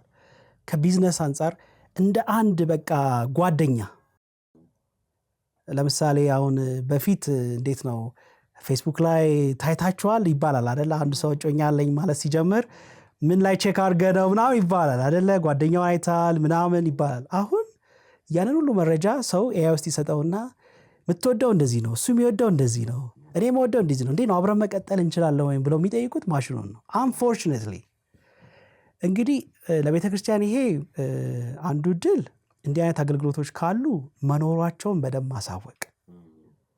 በአካል ብቻ ሳይሆን ቤተክርስቲያኖች እነዚህን አይነት ሰርቪሶች በቻት ቦት አይነት አማካኝነት መስጠት ይችላሉ። አሁን ለምሳሌ እኔ ቻት ጂቢቲ ላይ ብቻ ገብቼ ምንም የመጽሐፍ ቅዱስ ትኩረት የሌለው ዝም ብሎ የዓለም ብቻ እውቀት ያለው መጽሐፍ ቅዱስንም ይዘዋል ግን እኛ እንደምናምነው የማይተረጉም ላይ ሄጄ ከማወራ የክርስቲያን የሆነ ለምሳሌ ወይ ሳይካትሪስት ባክግራውንድ ያለው ሰው የሚመራው ቻት ቦት ወይም የቤተክርስቲያን የሆነ ላይ ጥያቄዎችን ብጠይቅ የማገኘው መልስ መጽሐፍ ቅዱሳዊ ይሆናል። ሌላኛው ሶስተኛው በዓለም ላይ ትልቁ ሶስተኛው የወጣው ነገርና ክራይሲስ እያስከተለ ያለው ሰዎች የህይወት ዓላማቸውን ለማወቅ እየጠየቁ ያሉት ኤአይ ነው። ለምን ተፈጠርኩ ንገረኝ፣ ቤተሰቤ እንዲህ ነው፣ እኔ እንዲህ ነኝ፣ እንዲህ ገጠመኝ። ድሮ ሰው ጋር የምታወራውም ነገር አንዳንድ ሰው ከሰው ጋር ማውራት ይችላል። ባይዘወይ አብዛኛው ሰው ከሰው ጋር ማውራት አይችልም። እና ፕራይቬት የሆነ ኢንቫይሮንመንት ስትሰጠው ሰውን የማይጠይቀው ጥያቄ ኤአይ ላይ ይጠይቃል። አሁን ሶስተኛው ሪዛልት ላይ ሆኖ የወጣው የህይወት ዓላማዬ ምንድን ነው? እንግዲህ ከመጽሐፍ ቅዱስ በላይ ምን አለ ይህንን ሊመልስ የሚችል? ይሄ ነው እንግዲህ እኛ ከተዘጋጀንና እዛ ቦታ ላይ ካለን ህዝብ እንደዚህ አይነት ጥያቄ ሲጠይቅ መልስ መስጠት እንችላለን። ሌላው እየመጣ ያለው አንዱ ትልቁ ስጋት ለምንድነው ሰዎች ዓላማ ብለው የሚጠይቁት? እንግዲህ ኤአይ ሁሉን ነገር ከወሰደ እኔ ምንድነው የሚለውን ትርጉም ነው አይደል ሰው እየጠየቀ ያለው። ኑሮ ወይ ደግሞ የዓለም ለውጥ ፍጥነቱ እየበዛ ሲሄድ አንዳንድ ሰው ኮፕ ማድረግ ይችላል፣ አንዳንድ ሰው አይችልም። እና ቤተክርስቲያን የተለያዩ ስትራቴጂዎችን በማውጣት ማገዝ የምትችልበትን መንገድ ቅድም እንዳልኩክ በመራቅ በማግለል ሳይሆን ቴክኖሎጂን በማወቅ ማድረግ ትችላለች። ሌላው ሎንሊነስም ነው አይደል? ሎንሊ ነኝ፣ ስለዚህ ሁለተኛው ኤአይ እኔ አም ሎንሊ ስለዚህ ቴል ሚ ዋት ቱ ዱ፣ ጓደኛዬ ሁነኝ፣ የህይወት ዓላማዬን ንገረኝ የሚሉ ሶስቱ ናቸው ቶፕ 10 ዩዝ ኬዝስ። ለምሳሌ ደቡብ አፍሪካ እዚህ ጥናት ላይ አንድ ሰው ለምን እንደዚህ አልክ ተብሎ ለምን እንደ ካውንስለር ኤአይን ትጠቀማለህ ሲለው ለጋብቻ ካውንስለር አንደኛ እኔ መክፈል አልችልም፣ ሁለተኛ ልክፈል ብልም እንኳን እኔ አካባቢ የለም ማለት። ስለዚህ ቴክኖሎጂው ያቀለለውን ነገር እያንዳንዱ ቸርች በራሳቸው አውድ እያዘጋጁ ለህዝቡ ቢያቀርቡ ብዙ ሰውን መርዳት ይችላሉ። አንድ ፓስተር ስንት ሰው ጋር መድረስ ይችላል? ለስንት ሰው ካውንስል መሆን ይችላል? አይችልም። ግን ያን ፓስተር የሱን አመለካከት፣ ትምህርት፣ ጥናት፣ የቤተክርስቲያናቸውን የቴዎሎጂ አቀራረብ የያዘ ሁሉም ሰው ሊያገኘው የሚችለውን ነገር ግን ማቅረብ ይችላሉ። አንድ እድል ሌላ ላንሳና እንለፍ። ይሄ የሚመጡት ችግሮች ኤአይ የሰዎችን ስራ መውሰዱ ወይም ደግሞ ስራዎችን መቀየሩ ምናምን ያው ሰዎችን ሪፍሌክት እንዲያደርጉ እያደረጋቸው፣ ሌላው ነገር ደግሞ መጥፎ ነገሩ ይሁን ማለቴ ሳይሆን ሰዎች እንደውም የበለጠ መንፈሳዊ ነገርን እንዲፈልጉ እያደረጋቸው ነው። እንግዲህ ማለት አንተ ስራክ ቤት ቁጭ ብሎ ኤጀንቱ ስራውን የሚሰራ ከሆነ ዓላማን ስትፈልግ ቤተክርስቲያንን በተለይ በደንብ አድርጋ ማስተዋወቅ ከቻለች ሰዎች በአካል መገናኘት፣ በአካል ዝማሬን ማድረግ፣ በአካል ከሌሎች ጋር ህብረትን ማድረግ እንደውም ተፈላጊ የሆነ ነው አይደለም በመንፈሳዊው ዓለም እና በሌላውም ዘንድ። አንዱ ፕሮጀክት የተደረገው ነገር ኤአይ በሚያመጣው ለውጥ የተነሳ ሰዎች በአካል የሚገናኙበትን ኢቨንት ክሬት ፋሲሊቴት የሚያደርጉ ቢዝነሶች የሚያደርጉ ኦርጋናይዜሽኖች የበለጠ ተመራጭ ይሆናሉ የሚል ይሄ እንግዲህ ራሱ ኢንዱስትሪው እያወጣ ያለው ጥናቶች ናቸው የሚያሳዩት። እና እንግዲህ በጊዜ ሂደት ደግሞ የምናየው ይሆናል ማለት ነው። እዚህም ሀገር የተለመደ ይመስለኛል ሰዎች ከኤአይ ጋር በደንብ የማውራት እንደ ጓደኛ ብዙ ነገር የመመካከር ነገር ትመለከታለህ። ምናልባት ይሄ አገልጋዮች የሰዎች ሚስጥር ከማባከን ጉድን ከማዘረክረክ አይነት ልምዶች ሰዎች ሽሽት ወደ ቴክኖሎጂ የሄዱበት ነገር አይደለም ብለህ ታስባለህ? ከሱ ጋር ደግሞ ታነሳለኝ የእርስ በርስ ግንኙነታችንን አይነት ቀንም ሰዎች ኤአይን ጓደኛ ማድረግ ከጀመሩ በተለይ ቤተክርስቲያን የክርስቶስ አካል አንድነት ላይ በጣም ትኩረት ታደርጋለችና እርስ በርስ ተያይዘን ብዙ እንድንሆንና ያንን አይነት ቀንም ያ አንዳንዴ ስቃለውም ምን እንደማለም ግራ ይገባኛል። አንዳንዴ ሀገሮች ሲሄድ ለምሳሌ ኤአይ ላይ ቻት ጂቢቲ እንዳለኝ ይላል። በፊት ስብከት ላይ እያስተማርክ ምሳሌው ራሱ ለምሳሌ ቻት ጂቢቲ እንዲህ ነው የሚለው የግሪኩ እንደምትለው እና ይሄ በዛች ሰዓት ላይ ሰው እንግዲህ በመንፈስ ቅዱስ የሚመራ ሰው አመላለስ በዛ ምሪት ከሄድክ አይነት ነገር ነው። እንደዚህ ጀነራላይዝድ የሆነ ብላክ ኤንድ ዋይት የሆነ መልስ የለውም። ለምሳሌ ጓደኝነትን ዲስራፕት አያደርግም ወይ? ያደርጋል። አንድ ሰው ሰልፍ ኮንፊደንስ ሳይኖረው የሚወስነው ውሳኔ በሙሉ ቅድም እንዳልኩ ነው። እኔ ውሳኔን በሙሉ በእኔ ማሰብ አቁሜ እሱ ብቻ የሚሆን ከሆነ አደጋለሁ፣ በጣም አደጋለሁ። ያንን ባውንደሪ እንግዲህ እኔ መርጬ ሰጥቻለሁ። እንደገና ደግሞ ጓደኝነትን ይተካል ብለው አሁን ያየሁት ክራይሲስ ይተካል ብለው ያመኑ ሰዎች ሲጎዱ ነው የሚታየው የበለጠ ብቸኛ ሲሆኑ። ምክንያቱም ለምሳሌ አንተ አሁን እስቲ ያስበው አንድ ማሽን ምን ዝም ብሎ ሃሃ ብሎ ቢጽፍ ወይም በድምጽ ቢያሰማ እንጂ አይስቅም እኮ ምንም። አሁን አንተን እያወራሁህ አይኖች ሲርገበገቡ ሳይ የሚሰማኝ የሆነ ሰዋዊያል ያንን ሊያረጋ አይችልም። የፈለገ ነገር ብትለው ሮቦት አድርገው ቢያመጡትም ሰው ነው፣ ማሽን ነው የለውም። እና በትልልቅ እድሜያቸው ትልልቅ የሆኑ ሰዎች በኤአይ ጓደኛዬ ነው ብለው የማይሆን ውሳኔ ወስነው በጣም በሚያሳዝን ሁኔታ ህይወታቸውም ጠፍቶ እናያለን። እድሜያቸው ደግሞ በጣም ገና የሆኑ እንደዚሁ ባለማወቅ ኤአይ ነው የኔ ጓደኛ፣ አባቴን አልሰማም፣ እናቴን አልሰማም፣ ጓደኞቼን አልሰማም በሚል ያደርጋል። ስለዚህ በተለይ ይሄ ነፃ የኤአይ ቱሎችን የምትጠቀሙ ሰዎች፣ ገንዘብ ሳትከፍሉ የምትጠቀሙ ሰዎች፣ በተለይ የማይታወቁ እንደዚህ አይነት ባውንደሪ የሌላቸው እነዚህ እንኳን አሁን ታዋቂዎቹ በመንግስትም ጫና እየተደረገባቸው እኔ በማቀው በማይጋ የተወሰነ ደረጃ ኮንትሮል እየሆኑ። ለምሳሌ አንድ ሰው እኔ በቃ እዚህ መኖር አልፈልግም ሲል ኤአዩ ማውራት ያቆማል። እባክህን ይህንን ቁጥር ደውል፣ እርዳታ ያስፈልግሃል፣ ከዚህ በላይ ማውራት አንችልም ይላል። አንድ ኤአይ ለ4 ሰዓት ያለማቋረጥ ስታወራው ያቆማል ራሱ። አሁን ይሄ መንግስትም እያስገደደ በፖሊሲ ደረጃ የምታስፈጽመው ነው። ይሄ ገንዘብ ተኮር የሆኑት ድርጅቶች እንደዚህ አይነት ነገር ኬር አይሰጡም። ያን ጊዜ ነው የማህበራዊ ጉዳይ አሁን ማህበራዊ አንቂዎችም ይህንን በመናገር በማስተማር የሚመለከተው አካል አሁን ኢትዮጵያ ውስጥ ኦፕሬት የሚያደርጉ የኤአይ ሰርቪሶች እንዲህ ከሆኑ አይችሉም፣ እንዲህ ከሆኑ ይችላሉ ብሎ ህግ እያወጣ እያዘጋጀ ሲሄድ ይቀርፈዋል። ምክንያቱም ሰው የሰራው ነው፣ ስለዚህ ማስተካከል ይቻላል። ሳይቆይ ቢሆን ጥሩ ነው።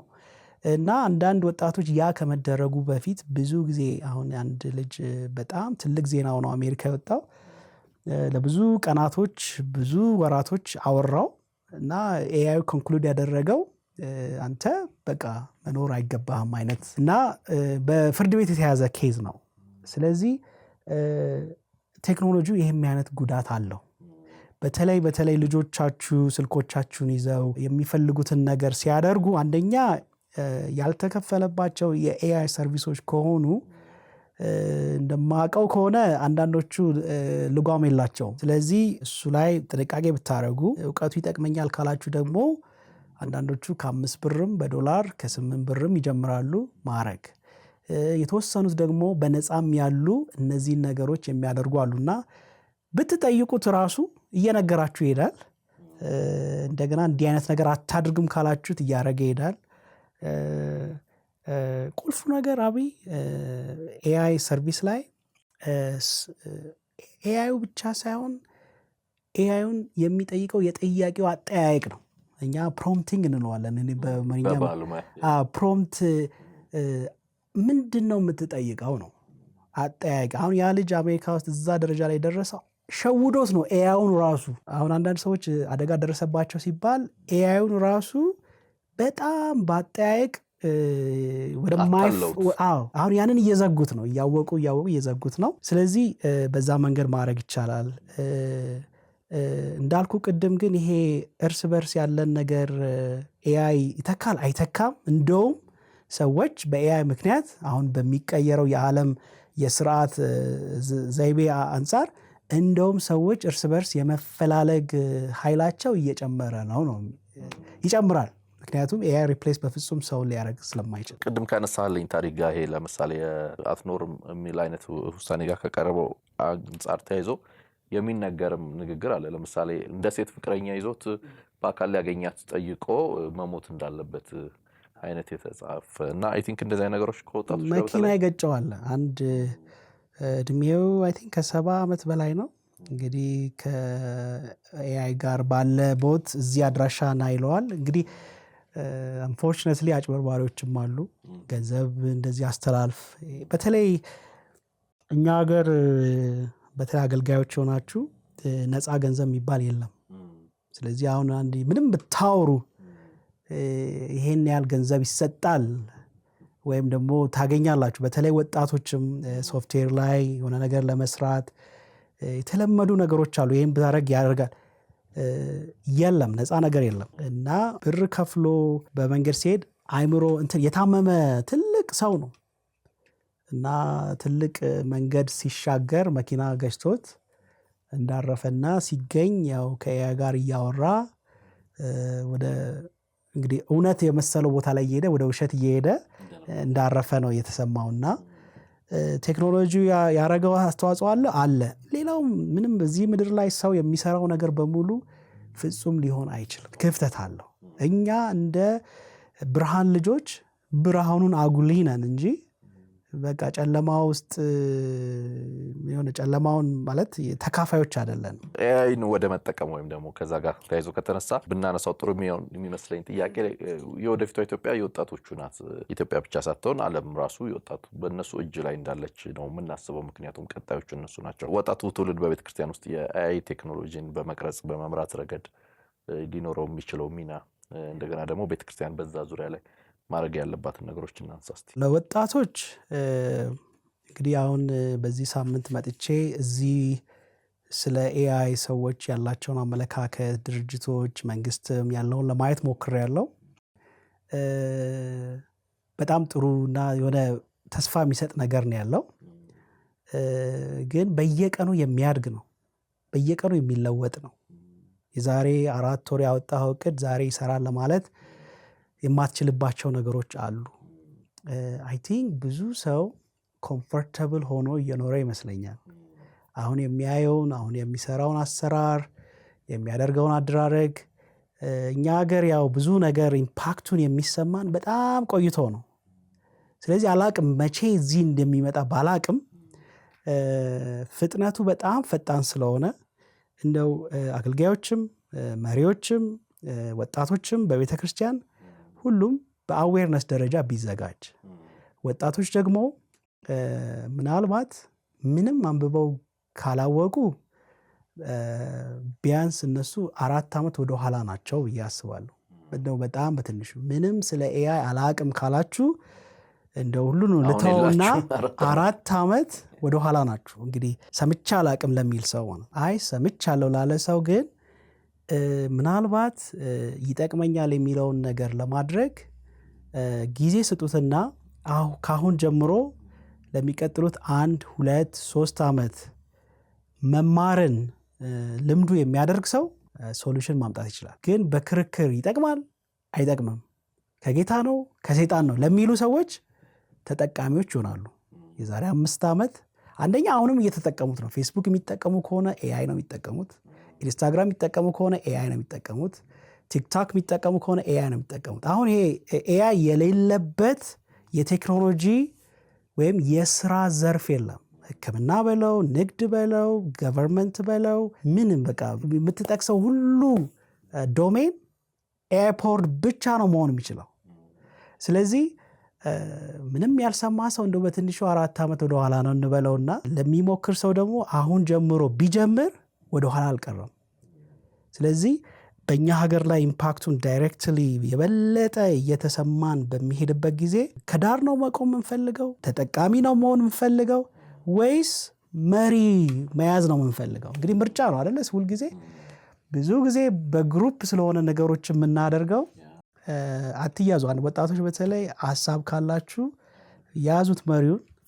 እንደገና ደግሞ ድፈሩ እላለሁ። ፊልጵስዩስ ላይ እንዳለው እኛ እንደ ከዋክብት ደምቀን ብርሃን ምናመጣ ነን። ምንሰራው ስራ ምድራዊ ሳይሆን ሰዎችን የሚያሳርፍ ወንጌልን የሚያሰፋ ወንጌል ስንል ሰውን የሚያሳርፍ ነው። ይሄ የሚያግዝ የሚያበረታ በሶሻል ላይፍ ይሁን በመንግስት ይሁን በቤተክርስቲያን ይሁን የሚያደርግ ነውና የሚማሩ የሚሞክሩ ሰዎች አሁን ላይ በጣም ቴክኖሎጂው በጣም ከዚህ በላይ እየቀለለ ሲሄድ እነሱ መሪዎች ይሆናሉ። ባይዞች ቅድም አንተ ማንስተልኝ ነበር ያለው ስጋቶች አሁን ስትመለከት አብዛኛው የሚጠቀመው ዳታ የምትለው ጉዳይ ያለው የምዕራባውያኑ ይመስለኛል ፈጥነው እነሱ ስለሚያደርጉትና የኢትዮጵያ ቤተክርስቲያን የስነ መለኮትና የባህል ቀለም እንደዚህ አይነት ጉዳዮች እንዳይበርዘው ስጋት አይሆንም?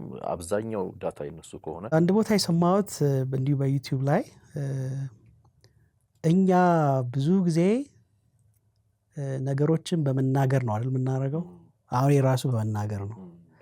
ለምሳሌ ይሄንን ኢንተርቪው አሁን ኤአይ ተሻሽሏል፣ ግን በፊት ኤአይ ሲሰሩት ድምፅን መስማት አይችልም፣ ምስልንም ማየት አይችልም ነበር። አሁን ይችላል። እና የኢትዮጵያ አንዱ ኤአይ በደንብ ማያውቀው ለምንድነው ካልከኝ ብዙ ዳታዎቻችን ዲጂታላይዝድ አልነበሩም። መጽሐፍቶች አሁን ብዙ ነገሮች አሁን ፒዲኤፍ ደረጃ ላይ ነን ያለ ነው። እሱ በጣም ጥሩ ነው፣ ለኤአይ ግብአት ነው። ግን አብዛኛው የሰዎች ሂደት አይምሮ ላይ ነው ያለው፣ በንግግር ነው። ታሪካችን በንግግር ነው ምናምን። ስለዚህ ሚስ አድርገናል። እንደገና በታሪክ የነበሩ ነገሮች ያ በሚሰራበት ጊዜ አቬይለብል ስላልሆነ አሁን አማርኛን ኤአይ በደንብ ነው የሚሰማው። በደንብ ነው በቃ በቴክስት ብስጠው በኦዲዮና በቪዲዮ አላወኩም አይመስለኝምም። በቴክስት በደንብ ያውቃል። ስለዚህ ብዙ መጽሐፍ አልነበረንም ማለት ነው። አሁን እኛ ኢንሳይክሎፒዲያ ስንል በአማርኛ አለ እንዴ? የለም። ስለዚህ እነዚህ ኤአይዎች የሰለጠኑት በዊኪፒዲያ በዛ በአለም ላይ እንግዲህ እንግሊዘኛው አይደል ገኖ ያለው፣ ከዛ ፍሬንች ትላለ፣ ስፓኒሽ ትላለ፣ በእነዚያ ያለው ሰብስቧል። እኛው ተራው አልደረሰንም።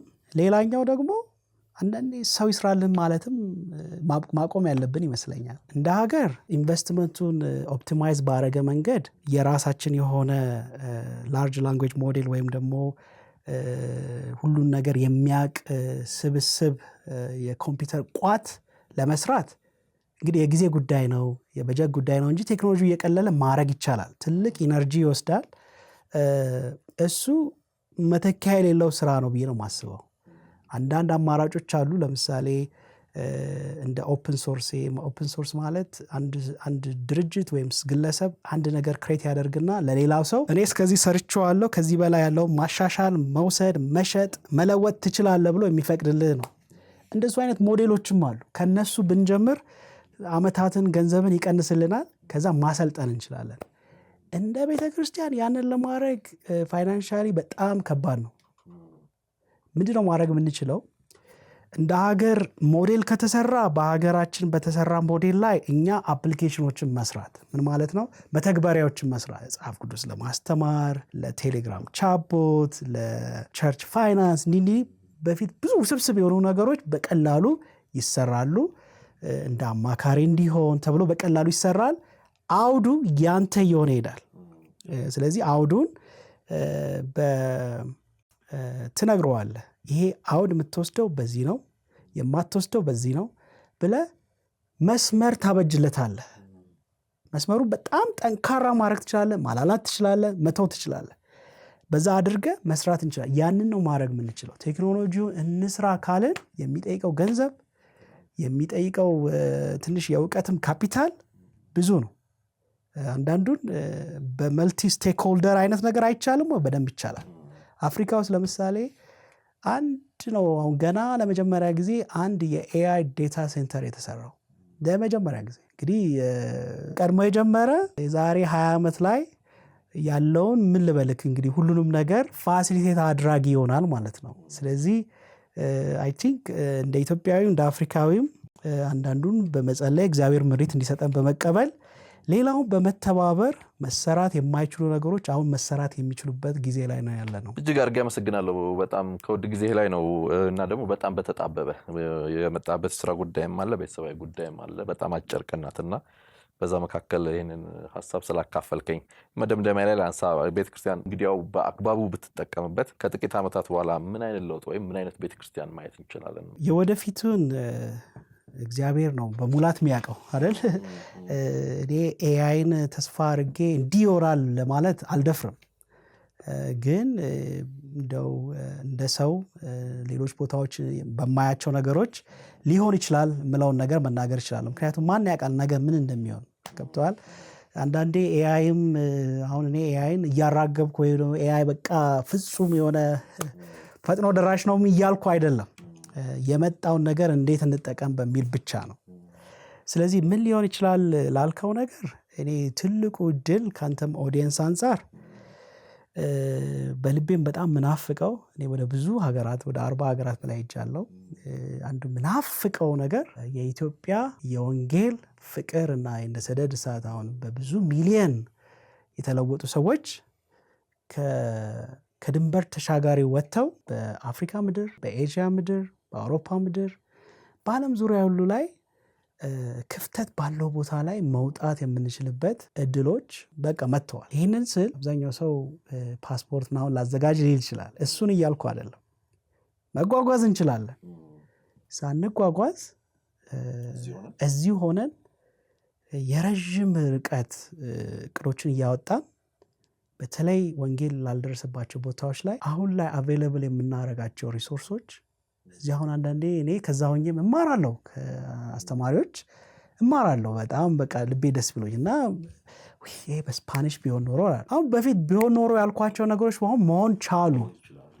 አሁን ይችላሉ ሳይሆን ችለዋል። ስለቻሉ አንድ አገልጋይ እዚህ በደንብ እያገለገለ የዛን አገልግሎት ሂደት ወደ ሌሎች ቦታዎች ላይ የመሄድ እድሉን ጨምሮታል። የቋንቋን ችግር ቀይሮታል እና ያንን በጣም እናያለን። ስለዚህ ወደፊት ቦታ ላይ አንድ እግዚአብሔር እየሰራበት ያለ አንድ ቅዱሳን ቤተክርስቲያን ከአንድ ቦታ ሌላው ቦታ ላይ ሚስዮናውያን ይሄ መላክ ይቻላል። ሌላው በሪሰርችም ያየሁት በሌሎች ቅዱሳን ሲነገር የምሰማው ወንጌል ከሁሉም ቦታ ወደ ሁሉም ቦታ ይሆናል። ስለዚህ በፊት የዌስተርን ምናምን ይባላል አይደለም። አሁን ከኢትዮጵያም ወደ ውጭ ይወጣል፣ ከውጭም ወደ ኢትዮጵያ ይመጣል። ምን በቃ እንዲህ ነው የምትለው። ይሄ ሴንተር የሚባል ነገር የለም። እኛ አእምሯችንን ከፍተን ካዘጋጀን ትንሽም ደግሞ ይሄ ዲፔንደንሲ ነገር የምናሳይበትን ሂደቶች ትተን አሁን ቴክኖሎጂው በፈጠረልን መቀላጠፍ ብንገባ እኛም ከሁሉም ከሚባልበት ከኢትዮጵያም የሚወጣ ይሆናል እና ያንን በጣም ያፋጥናል። ሌላው ነገር ቤተክርስቲያኖች ከዚህ በላይ እንደገና ይሞላሉ። ለምን አሁን በሌሎች በዌስትም ሳይድ ሰው ሁሉን ነገር ሞክሮ አይቶ ባዶ እንደሆነ ሲያቅ ምንድን ነው የሚፈልገው? ወደ እግዚአብሔር ይመለሳል። በተለይ እግዚአብሔር ራሱ የሚስበው ይመለሳል። ስለዚህ በጣም እንግዲህ ከምሰማውም ከልቤም ካለው ነገር እንዴት ነው ሰዎች እግዚአብሔርን የበለጠ የሚፈልጉበት ዘመን ይመጣል። እየመጣም ነው፣ እየሆነም ነው። ስለዚህ የማይፈልገውም እየራቀ ይሄዳል፣ የሚፈልገው ግን እየበዛ ይሄዳል። አሁን አማኞች ነን ከምንለው በላይ ያላመነው ሰው ብዙ ነው። ስለዚህ 10% ከጨመረ ራሱ ቸርቻችን ይችላል ወይ? ስትራቴጂ አለን ወይ? የሳይዝ ጉዳይ ብቻ ሳይሆን አንድ ሰርቪስ የነበረው ሁለት የነበረው 3 አንድ ብራንች ብቻ የነበረው 10 እንደዚህ አይነት ነገሮች የመሆን እድላቸው እየሰፉ ይሄዳሉ። ሌላው እንግዲህ መንፈስ ቅዱስ ነው ይህንን የሚመራው፣ እኛ ተከታዮች ነን። እሱ እየሰማን እናድርግ እግዚአብሔር የሚለንን። እጅግ አድርጌ አመሰግናለሁ ምሬ።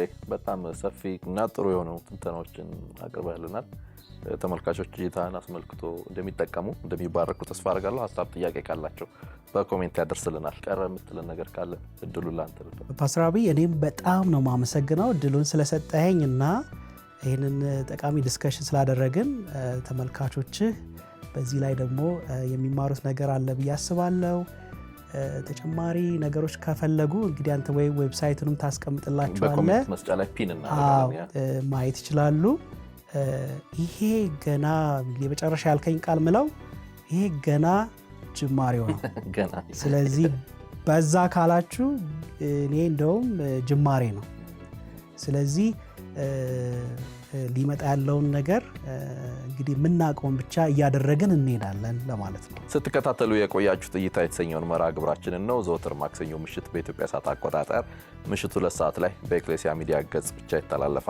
የዛሬ ኤአይን አስመልክቶ የነበረንን ቆይታ የእንግዳችንን እይታ እንደወደዳችሁ ተስፋ አደርጋለሁ። ሀሳብ ጥያቄ ካላችሁ በኮሜንት መስጫ ላይ ልታካርሩ ትችላላችሁ፣ ወይም በቴሌግራም ቻናላችን ላይ ሳምንት በሌላ ርዕሰ ሀሳብ ደግሞ በተመሳሳይ ሰዓት አብረናችሁን ቆያለን። እስካሁኑ ደቂቃ ድረስ ከተከታተላችሁን በእርግጠኝነት ወዳችሁናል። ስለዚህ ቻናላችንን ሰብስክራይብ ሳታደርጉ የደውል ምልክቱን ሳትጫኑ እንዳትወጡ አደራ ማለት ፈልጋለሁ። የዚህን ሳምንት ክፍለ ጊዜ አዘጋጀውላችሁ መጋቢያ ቢታደለ ነኝ። መልካም ቆይታ።